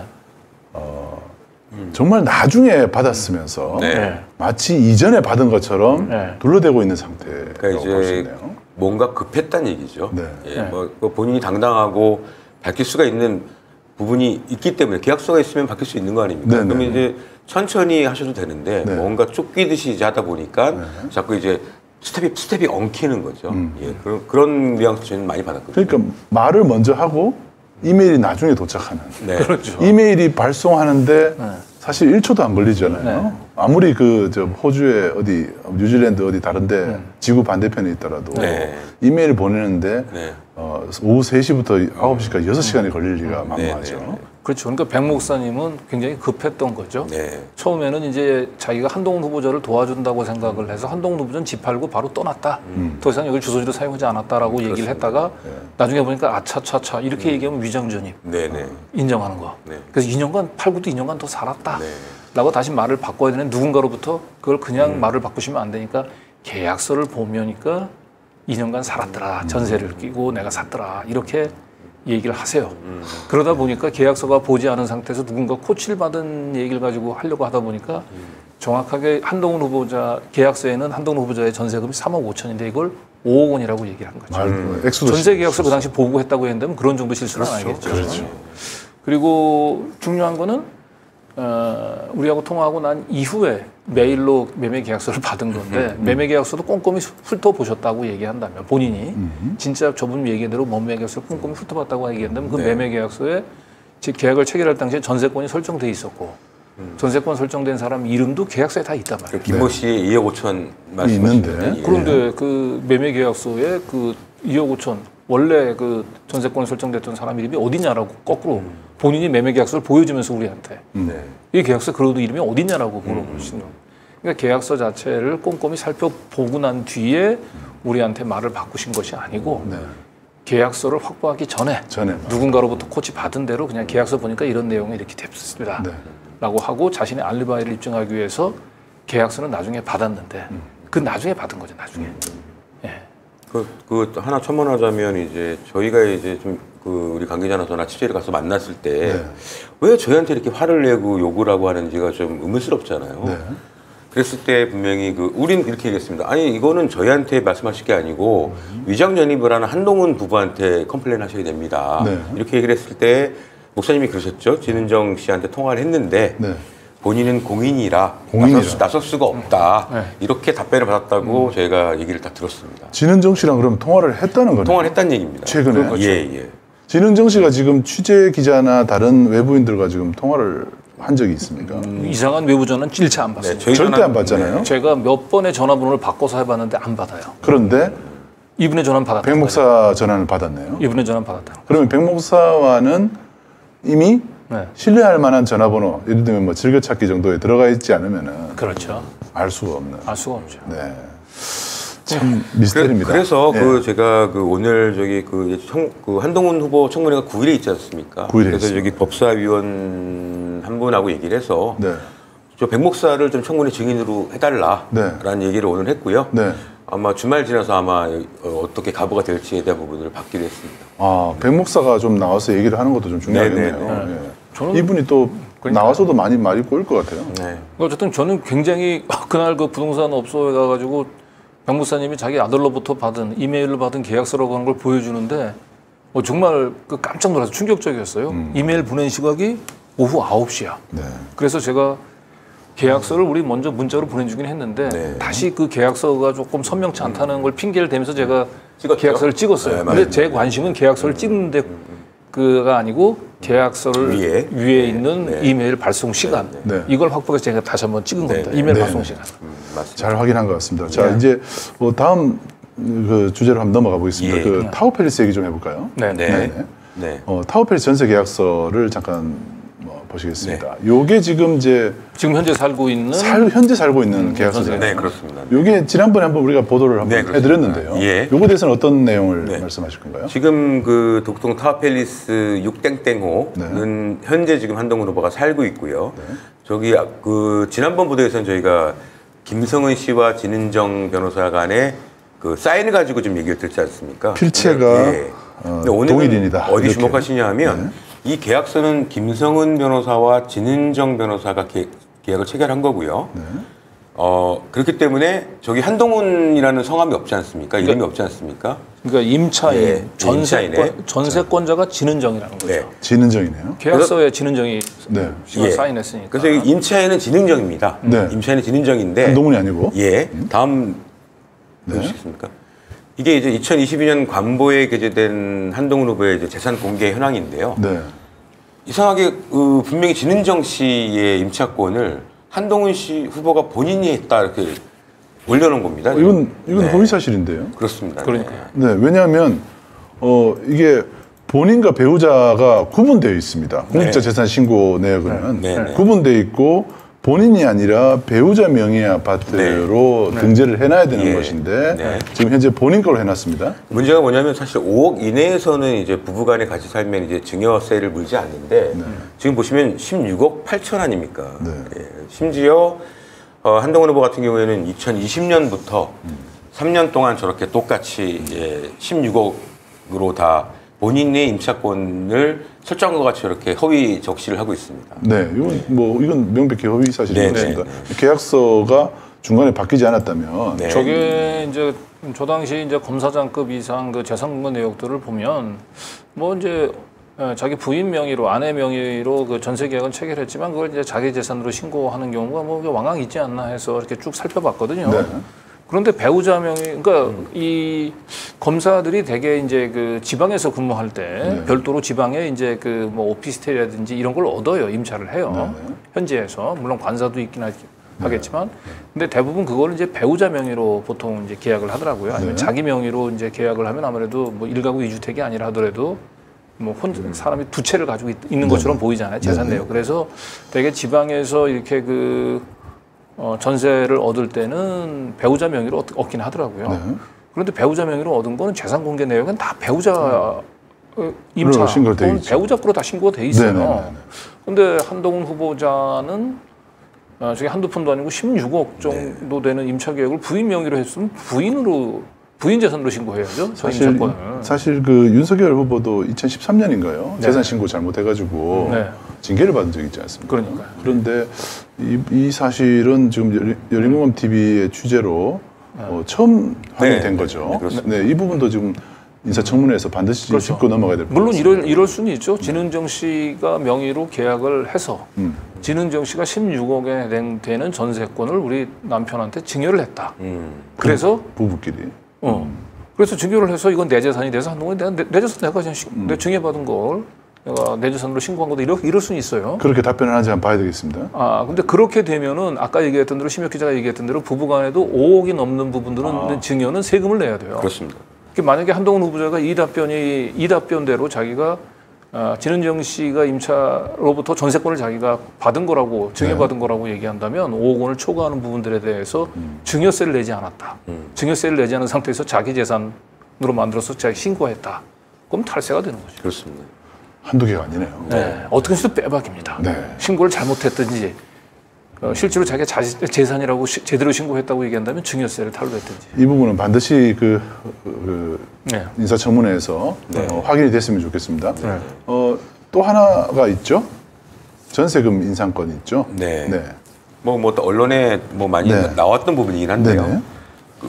지금 한동훈 후보의 그 내로남불에 대해서 좀 얘기를 하고 싶어서 저희가 다시 한번 상기시키는 차원에서 보도를 해드리려고 하는 거고요. 1년 만에 본인이 사는 집은 5%만 올려서 16억 8천으로 계약을 하고 자기가 갖고 있는 소유한 아파트는 무려 5억 3천만 원을 올려서 43%나 인상하면서 뭐 새로운 계약을 체결했기 때문에 임대차 계약에 뭐 규정을 위반한 게 아니다 이렇게 얘기하고 있지 않습니까? 네. 그래서 이 부분에 대해서는 좀 너무 내로남불이다. 예. 내로남불이라고 하는 네. 이유는 잠시 후에 설명해 네. 주시겠죠. 네네. 답변을 한번 볼까요? 네.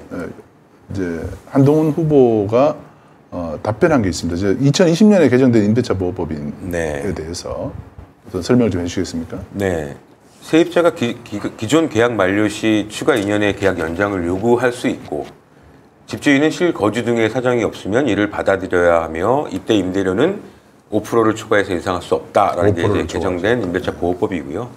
한동훈 후보 답변 측, 후보 측 답변도 좀 어떤 면에서는 좀 상식을 초월합니다. 네. 기존 임차인이 계약 종료 후에 본인 소유의 집으로 이사가겠다고 뜻을 밝혔고 이에 따라 시세대로 가격을 올려서 새로운 임차인을 구하던 도중에 그 임차인이 다시 마음이 바뀌어서 새롭게 내놓은 시세에 따라 계약을 한 것이라고 주장하고 있거든요. 그러니까 이 전세금이 엄청나게 오르는 거를 감수하고라도 네. 들어오겠다고 했다는 거잖아요. 네, 그렇습니다. 이런 늘 이런 우연과 네. 비상식의 어떤 상황이 반복되고 있습니다. 네, 다음 장 보시면, 다음 장 보시면. 제가 얘기하고 싶은 부분은 내로남불이라는 이유가 있죠. 네.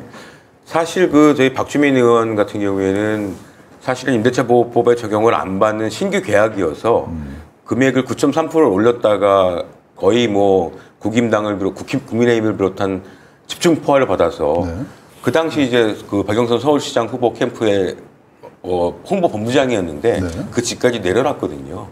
네, 그러니까 본인이 도의적인 어떤 뭐 법률적인 책임은 없으나 도의적인 책임을 지고 자기가 맡고 있던 공직에서 내려놓은 건데 지금 한동훈 후보는 오히려 법무장관을 하겠다는 얘기 아닙니까?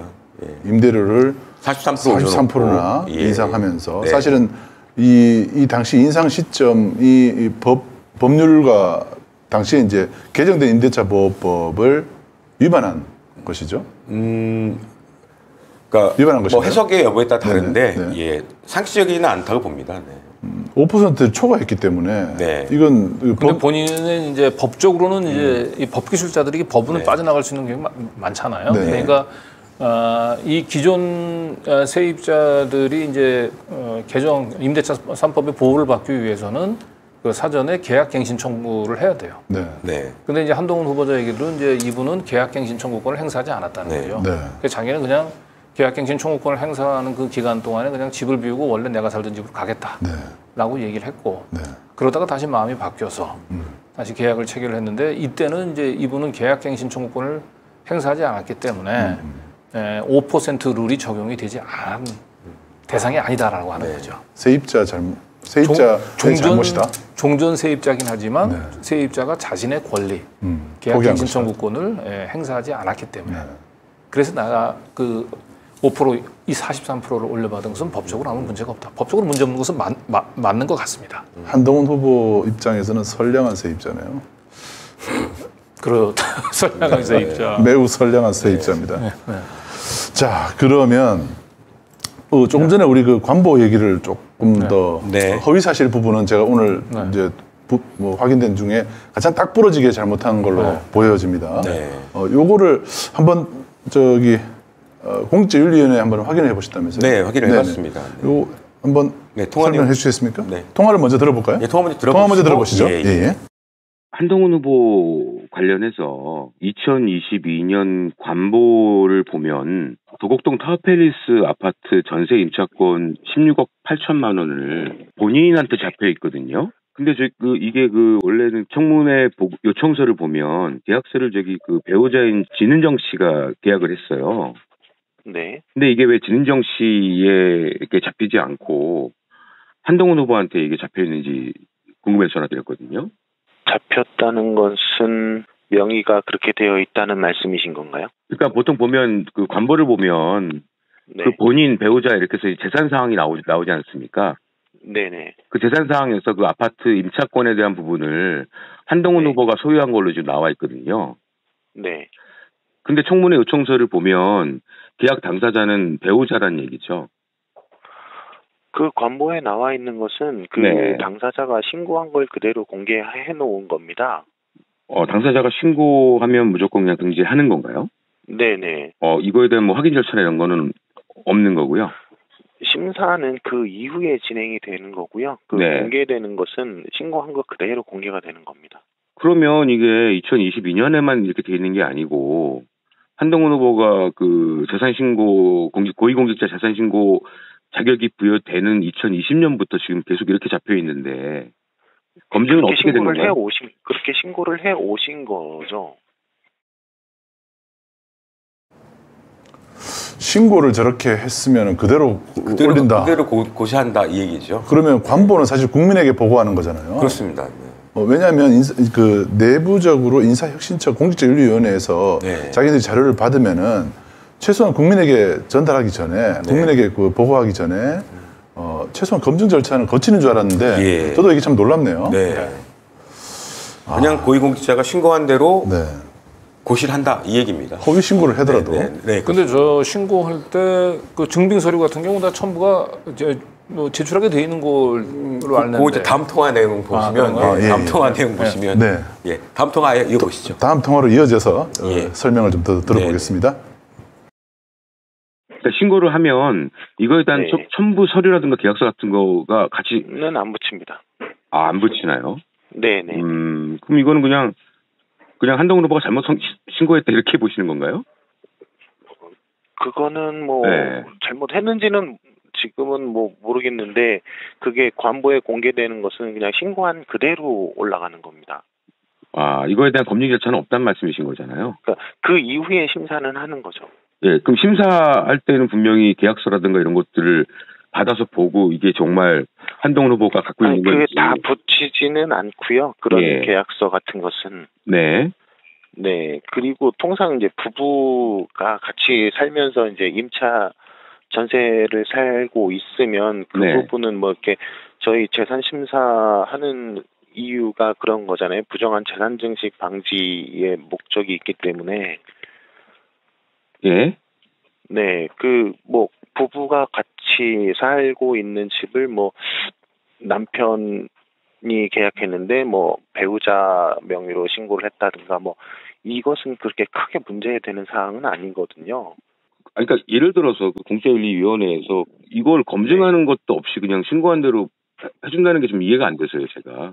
이게 예를 들어서 공무원만 공개는 공직자윤리법 10조에 따라서 신고한 걸 그대로 공개하게끔 되어 있습니다. 그래서 관보에 그렇게 올라가서 있는 거고요. 네. 네, 역시 이제 재차 질문을 해보셨지만 답변은 동일했습니다. 그냥 한다는 것이죠. 그러니까 저게 일단은 단순한 실수일 가능성도 있습니다. 진은정 씨가 계약을 했는데 이제 지금 방금 설명한 대로 이제 그 부부가 같이 사는 집을 누구 명의로 계약을 했던 거 그냥 자기 아내가 계약을 했지만 자기 집으로 생각했을 수는 있죠. 전세권을. 이게 단순한 실수일 수는 있는데 이제 저희가 이제 여기서 의심을 하는 것은 저 계약서 자체가 지금 실질적인 전세 계약을 반영한 것이 아니고 지금 저것도 형식적으로 작성됐을 가능성이 좀 높다. 지난번 그렇게 이제 방송에서 의심을 좀 하고 있단 말이죠. 필체가 동일하다. 그렇죠. 그래서 실제로 저 전세 계약서에 있는 대로 14억 원, 최초엔 14억 원, 두 번째는 16억이죠. 근데 이제 14억 원이 처음에 건네졌는지, 그다음에 두 번째로 전세 계약을 갱신할 때는 그냥 확인서만 제출한 것으로 알아요. 전세 계약서가 따로 안 들어가고. 그러면 이제 이건 이런 가능성이 있는 거예요. 그냥 이 도곡동 타워팰리스도 역시 지금 삼성과 관련해서 삼성이 특혜 분양으로 관리하던 아파트일 가능성 의심이 가고 되죠? 있잖아요. 네네. 그러면 이거 삼성이 진흥정 씨를 보고 좋겠습니까? 만약에 당연히 남편이죠. 남편 한정 한동훈 후보자를 보고 좋겠죠. 네. 주거나 아니면 전세를 그냥 거저 살게 하거나. 그렇죠. 혜택은 그러면 한동훈 후보자 입장에서는 이걸 진흥정 씨가 내 주택이라고 생각할 수 있죠. 내 주택 혹은 내가 전세권자라고 생각할 수 있겠죠.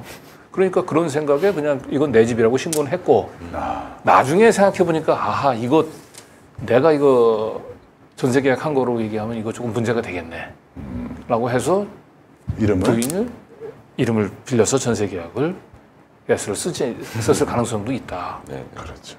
그렇지 않으면 그냥 부인 이름으로 전세 계약서가 만약에 썼고 그걸 기초로 재산 신고를 했다고 얘기한다면 굳이 그걸 부인 명의로 계약한 걸 자기 재산으로 돌릴 일은 없지 않습니까? 지금 이제 강 기자님 가설은 신고는 제대로 했고 공짜 신고는 그렇죠. 계약서가 허위일 가능성이 있다. 그렇습니다. 그 가능성이 저는 더 높아 보인다고. 그게 어쩌면 그렇게 변명을 되는 것이 뭐 처벌이나 이런 것들을 면할 수 있는 길일 수도 있겠고 아무튼 둘 중에 하나는 가짜다. 그것이 오늘 그 보도의 또 중요한 포인트인 것 같습니다. 네. 다음 내용은 이제 추가적으로 또 계속 전화 취재를 또 하셨네요. 네, 예를 들어서 이제 계약자 명이 다르게 신고된 건 잘한 거냐 잘못한 거냐 그러면 마지막 영상 보시고 다시 한번 얘기 나누겠습니다. 영상을 보고 얘기하겠습니다.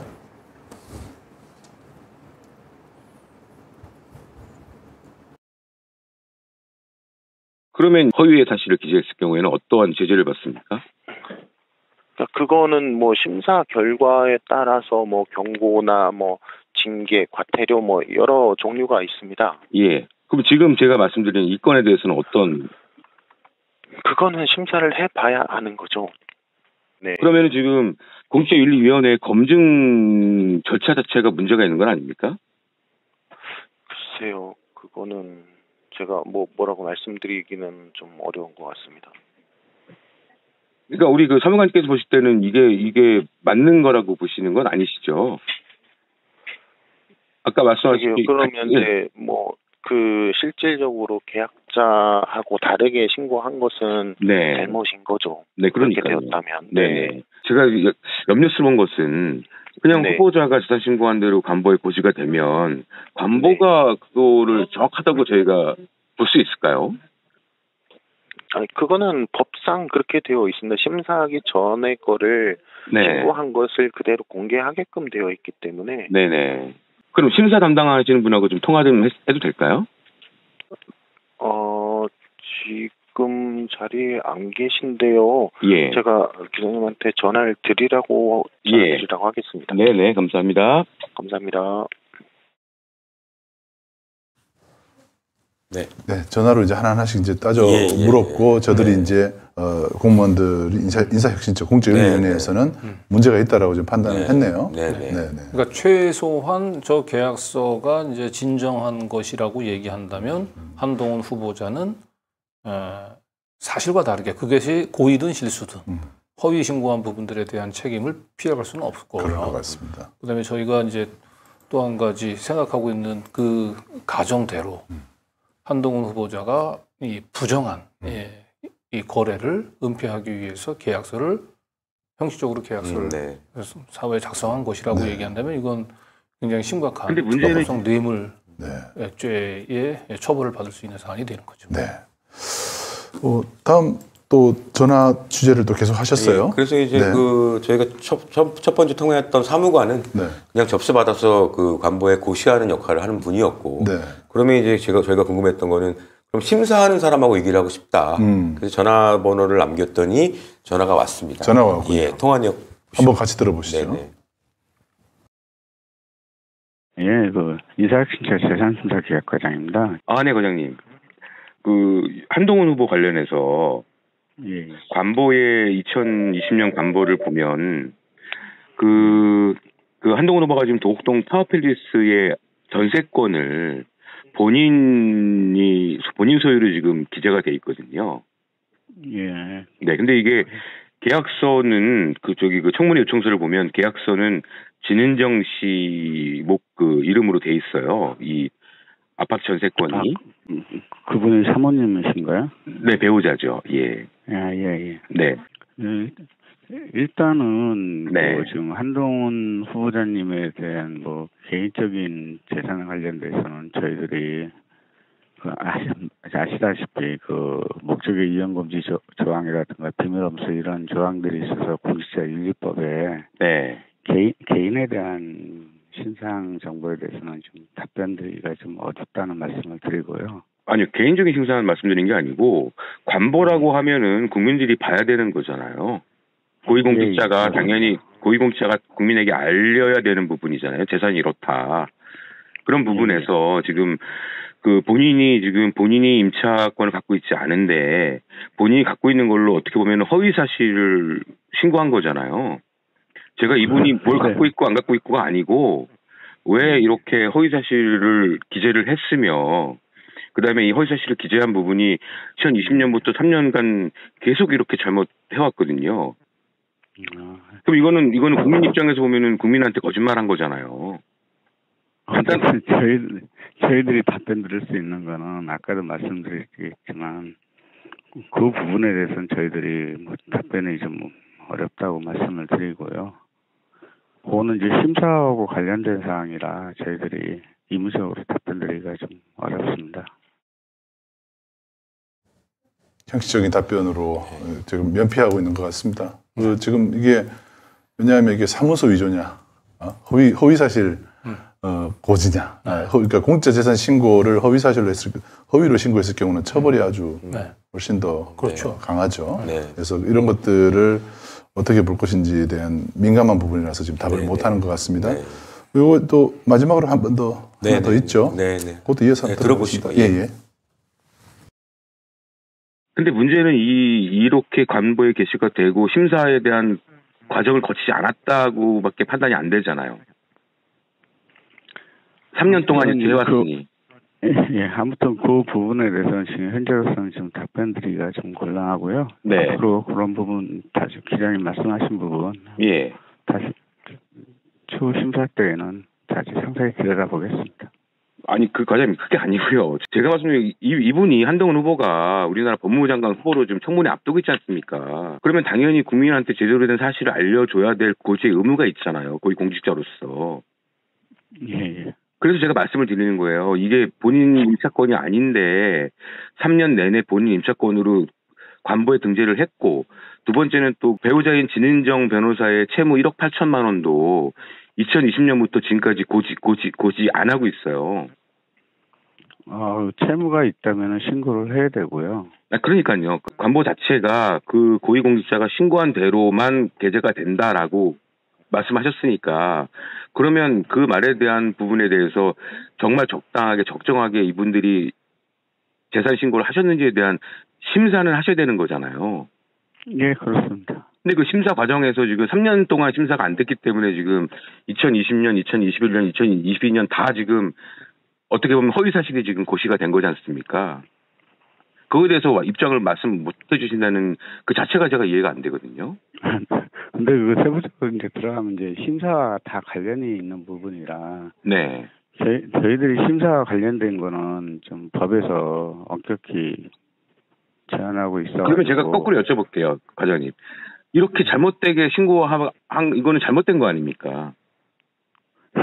저희들이 지금 뭐 이게 잘못됐다, 잘못 안 됐다, 뭐 이렇게 좀 아니요.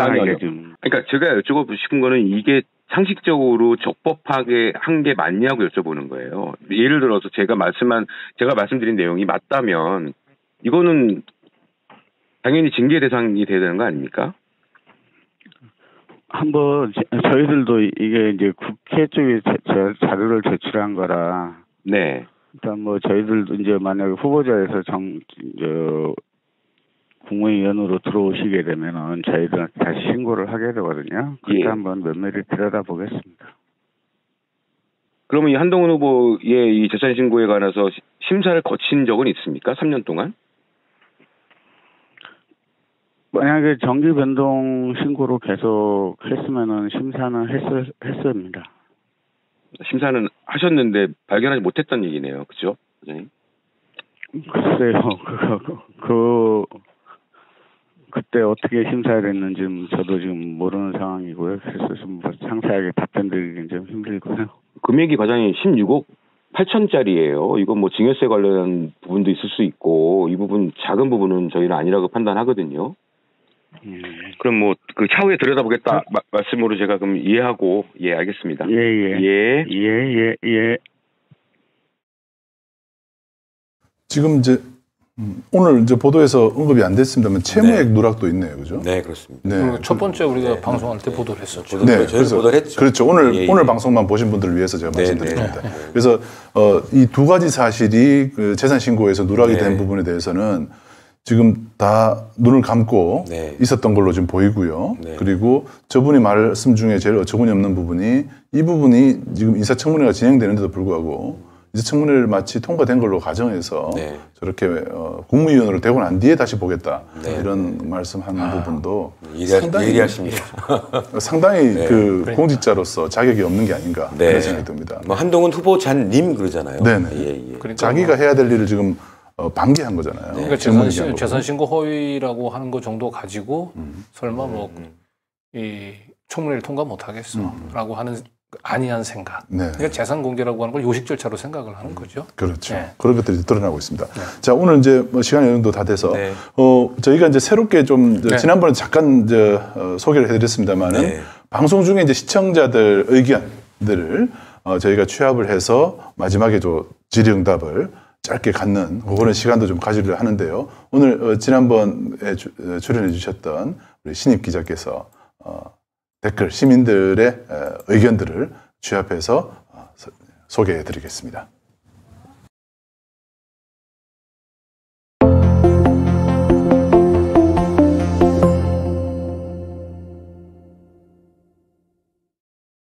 소개해 주시죠.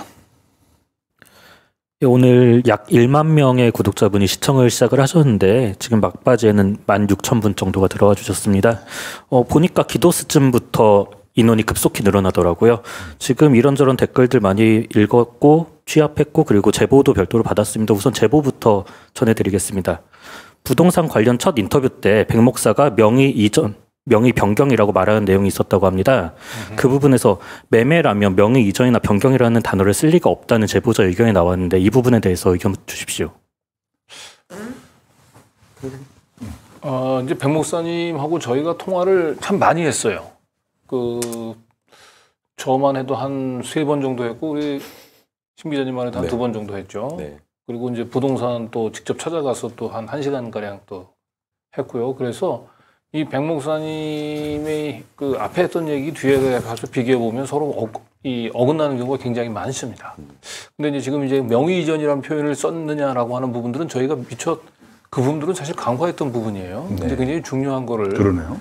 우리 시청자분께서 지적을 해주신 것 같은데 다시 백 목사님이 저희하고 인터뷰했던 내용들을 교차 검증하는 가운데서 그 부분들 한번 유념해서 다시 한번 더 살펴보도록 하겠습니다. 저 그리고 다음으로 이제 실시간 시청자 채팅에서 취합한 내용들입니다. 큐나님, 문승호님, 윤정원님, 주유미님 등이 방송 초반에는 한동훈이 대머리인지 아닌지 정말 궁금해하셨는데 중반쯤 되니까 대머리인지에 관한 의혹이 없어지고 한뚜껑으로 별명이 취합이 되더라고요. 대머리일까요? 아닐까요?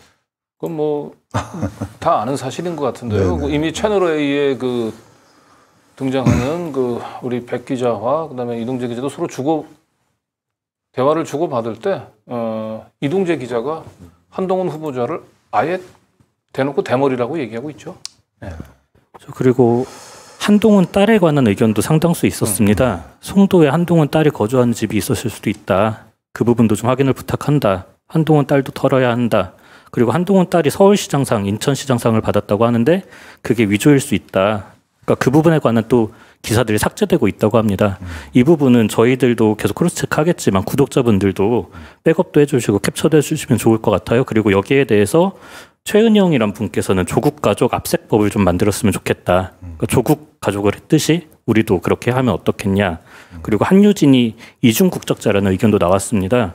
이런 것들에 대해서도 의견을 좀 부탁드리겠습니다. 예, 지금 이제 방금 얘기했던 대로 한동훈 후보자의 이제 자녀와 관련된 의혹들이 지금 계속해서 쏟아지고 있죠. 그는 한동훈 후보자가 워낙 조국 전 장관에 대한 그 수사 당시에 마치 공정과 정의의 상징인 것처럼 얘기를 했는데 지금 청문회 준비 과정에서 드러난 것만 보면 조국 전 장관 표창장 위조에 대해서 저렇게 100여 군데 가까운 압수수색을 총 지휘할 만큼 과연 이 한동훈 그 당시 윤석열 검찰은 떳떳했는지가 좀 심각히 좀 의문이 제기되고 있는 상황인데 방금 전에 얘기한 것처럼 한동훈 후보자는 지금 이제 큰 딸이 이제 2005년도 출생 그리고 이제 둘 아들이 이제 2009년도예요. 그리고 딸의 경우는 지금 이제 태어난 지 얼마 안 돼서 삼성 주식 받았고 그다음에 이제 고등학교 가면서 또 엄마 찬스 논란이 있죠. 그래서 대기업으로부터 50여 대의 노트북을 이제 부르시설에 이제 대여한 걸로 또 스펙을 지금 만들었고 그래서 그런 논란이 있는데 그 외에 지금 이제 마지막으로 얘기했는데 이제 이중 국적 얘기를 했죠. 저희도 이거를 관심을 가지고 추적을 하고 있습니다. 근데 큰 딸은 2005년도 그러니까 한동훈 후보자가 미국에 연수를 갈 때 아마 부인하고 같이 갔던 것 같습니다. 그래서 미국에서 출산을 한 걸로 보여요. 그러면서 이중 국적자가 된 것은 맞는 것 같습니다. 네. 그런데 중요한 거는 이제 이 이중 국적의 논란을 피하기 위해서는 체류 기간이 원정 출산 아니면 1년 6개월 정도 체류 기간이 증명이 돼야 된다고 하더라고요. 그래서 한동훈 후보자가 이 원정 출산 의혹을 피하기 위해서 보통 공무원의 연수는 1년 정도거든요. 검사의 경우는. 근데 1년 6개월을 채운 걸로 보여요. 그래서 결국은 한동훈 후보자가 이례적으로 연수 기간을 1년이 아니라 1년 6개월로 늘렸던 거. 그리고 실제로 이게 지금 연수인지 아닌지도 지금 불분명해요. 네. 지금 네이버에서는 한동훈 후보자가 자기 프로필에서 집었잖아요, 관련된. 네, 지웠죠. 그래서 결국은 큰 딸의 원정 출산을 합법적으로 보이기 위해서 연수 기간도 1년 6개월로 늘린 의혹들도 있고, 그다음에 이제 둘째 그러니까 아들이죠. 2009년도에 출생을 했는데 이때는 진은정 씨가 김현장 변호사인데 김현장 변호사로 있으면서 다시 또 미국으로 건너가서 둘째 아들을 낳은 것으로 지금 많이 제보가 저희한테 사실 오고 있습니다. 네. 그래서 그렇게 되면 첫째, 둘째 다 원정 출산에 따라서 지금 현재 이중 국적을 가지고 있고 지금 큰 딸은 좀 인천에 있는 국제 고등학교에 다니는 걸로 알고 있죠. 네. 보통 수업료가 4천만 원이라고 하시는 분들도 있고 또 어떤 경우는 1억 원이라고 하는 얘기도 있고요. 그래서 좀 더 이 부분들은 이 두 딸 아들에 대한 원정 출산 이거는 좀 더 취재를 해보겠습니다. 그리고 국회에도 이 제보가 많이 들어간 것으로 알고 있어요. 네. 이 원정 출산 부분들에 대해서 그래서 취재해 보겠습니다. 그리고 이제는 저희 구독자분들, 저희 시민들께서 기자님들에게 드리는 의견입니다.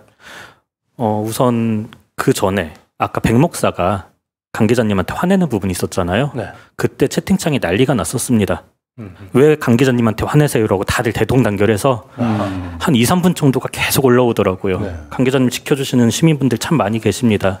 계속 힘내주시고요. 감사합니다. 우선 정 PD님께 드리는 메시지입니다. 카라님, 마리님 등등 여러분께서 정 PD님 건강히 지내다 돌아오세요. 벌써 보고 싶어요. 이런 의견이 있었고 마리님께서 또 댓글을 남겨주셨는데 박대용 기자님 등이 멋있어요. 근데 레거시님께서 또 의견을 주셨습니다. 뒷모습 말고 옆모습이 좋겠다. 어떻게 앉아야 될까요? 네, 고민해 보겠습니다. 등이 예. 그리고 심혁 기자님께 의견이 딱 하나 있습니다. 정말 딱 하나 있습니다. 예. 심혁 기자님 고맙습니다. 리스펙. 반복되는 댓글이 쭉 올라왔는데 정치 똑바로 해라님께서 심혁 기자님 굉장히 응원해 주셨고 감사합니다. 근데 여기서 이제 제가 조금 아쉬웠던 게 저희 박대용 기자님 아시다시피 빅드래곤이시죠. 그리고 강진구 기자님, 깡진구, 갓진구.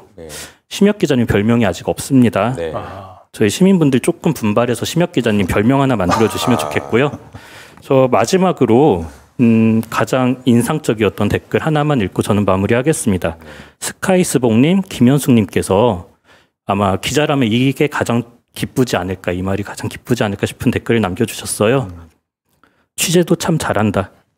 끈기 있는 취재 멋지다. 자, 전 오늘 여기까지입니다. 네. 고맙습니다. 예. 그리고 신입 기자의 댓글 픽. 네, 좋았습니다. 좋았습니다. 좋습니다. 예. 예.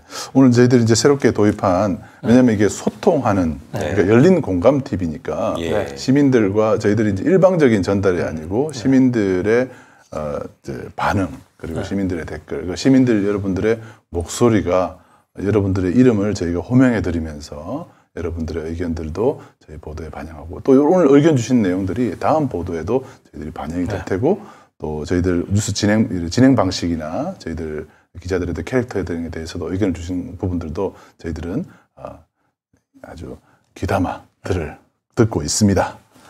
자, 오늘 이제 긴 시간 모두 이제 수고해 주셨는데요. 마지막으로 취재하신 우리 심혁 기자님 한 말씀 부탁드리겠습니다. 저희 그 박대영 기자께서 그 오프닝 때 말씀해 주신 내용인데요. 현재 한동훈 법무부 장관 후보자가 사실은 그 청문회의 검증 조건을 만든 사람입니다.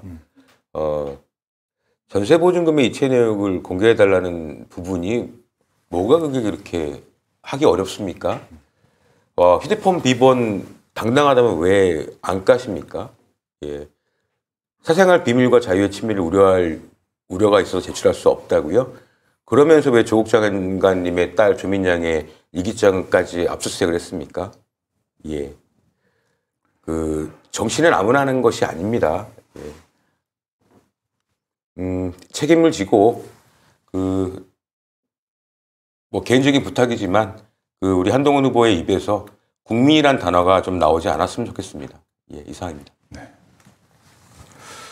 네, 한동훈 후보자에 대한 그 검증이 이제 언론에서는 처음에 이제 그 춘천의 농지 불법 취득부터 시작해가지고 지금 배우자 진은정 씨의 이제 그 자동차 채권을 좀 절세하기 위한 위장 전입 등 이제 계속 쏟아져 나왔는데, 그 뒤로 교육부의 우리 김인철, 그 다음에 그 보건복지부의 정호영 얘기들이 나오면서 한동훈 후보자에 대한 검증 보도가 쏙 들어갔어요.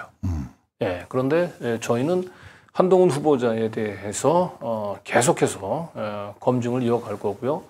월요일 날로 지금 한동훈 후보자의 청문회가 예정이 되어 있는데, 한동훈 후보자 청문회 결과와 상관없이 저희들은 한동훈 후보자를 끝까지 팝니다. 그리고 한동훈 후보자는 단순히 도덕적인 논란을 넘어서 저희가 계속 추적해가는 것은, 한동훈 후보자는 지금 공소시효가 살아있는 형사처벌로 논란이 될 수 있는 사안들이 너무 많습니다. 그래서 반드시 저희가 이거 추적 보도를 해서 스스로 물러나지 않는다고 한다면 저희가 공수처에 좀 고발을 하겠습니다. 그래서 고발 사주와 관련해서는 공수처가 윤석열 또 한동훈 후보자 앞에서 굉장히 작아졌죠. 고개를 숙였습니다만 다시 한번 공수처에 한번 기회를 한번 줘보도록 한번 해보겠습니다. 물론 지금 저희가 확신을 할 수는 없습니다만은 오늘 보도했었던 부동산 실명법 위반, 이건 탈세하고 연결되어 있는 거고요. 그리고 도곡동 그 타워 팰리스 삼성과의 이 부당한 거래 의혹, 이 부분을 계속 추적해서 저희가 스스로 물러나지 않거나 아니면 수사기관이 스스로 움직이지 않으면 직접 저희가 공수처 등 관련 수사기관에 고발을 할 예정이고요. 그리고 한동훈 후보자에 대한 검증 보도는 다음 주에도 계속됩니다. 한동훈 후보도 다음 주에 이제 월요일에 인사청문회가 예정되어 있기 때문에 저희들이 이제 특집 방송으로 한동훈 후보의 그 허위 사실을 얘기하는 것을 그냥 넘어가지 않을 예정이고요. 그리고 지금 이미 이제 지나갔긴 합니다만은 원희룡 그 후보 역시 국토부 장관 후보죠. 저희가 오늘 그 제주도 현장 취재를 이틀 동안 진행을 했습니다. 그 결과를 역시 이제 취재를 더 보강해서 다음 주에 또 보도를 해드리도록 하겠습니다. 오늘 긴 시간 시청해 주셔서 감사드리고요. 열린공감TV 앞으로 더욱 분발해서 여러분들 기대에 부응하도록 노력하겠습니다. 여러분 편안한 밤 되시기 바랍니다. 수고하셨습니다.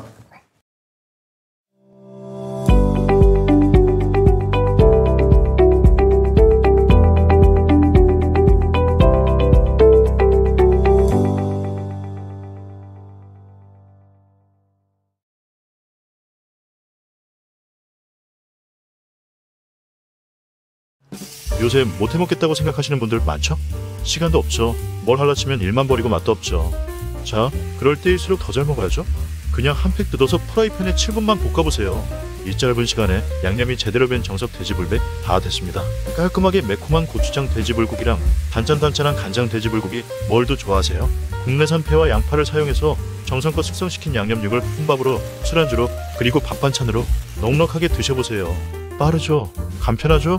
맛은 놓칠 수 없으니까. 킥킷 제주 안동 고추장 돼지불고기, 간장 돼지불고기, 지금 열린 장터에서 두 가지 맛 할인가에 절찬 판매 중.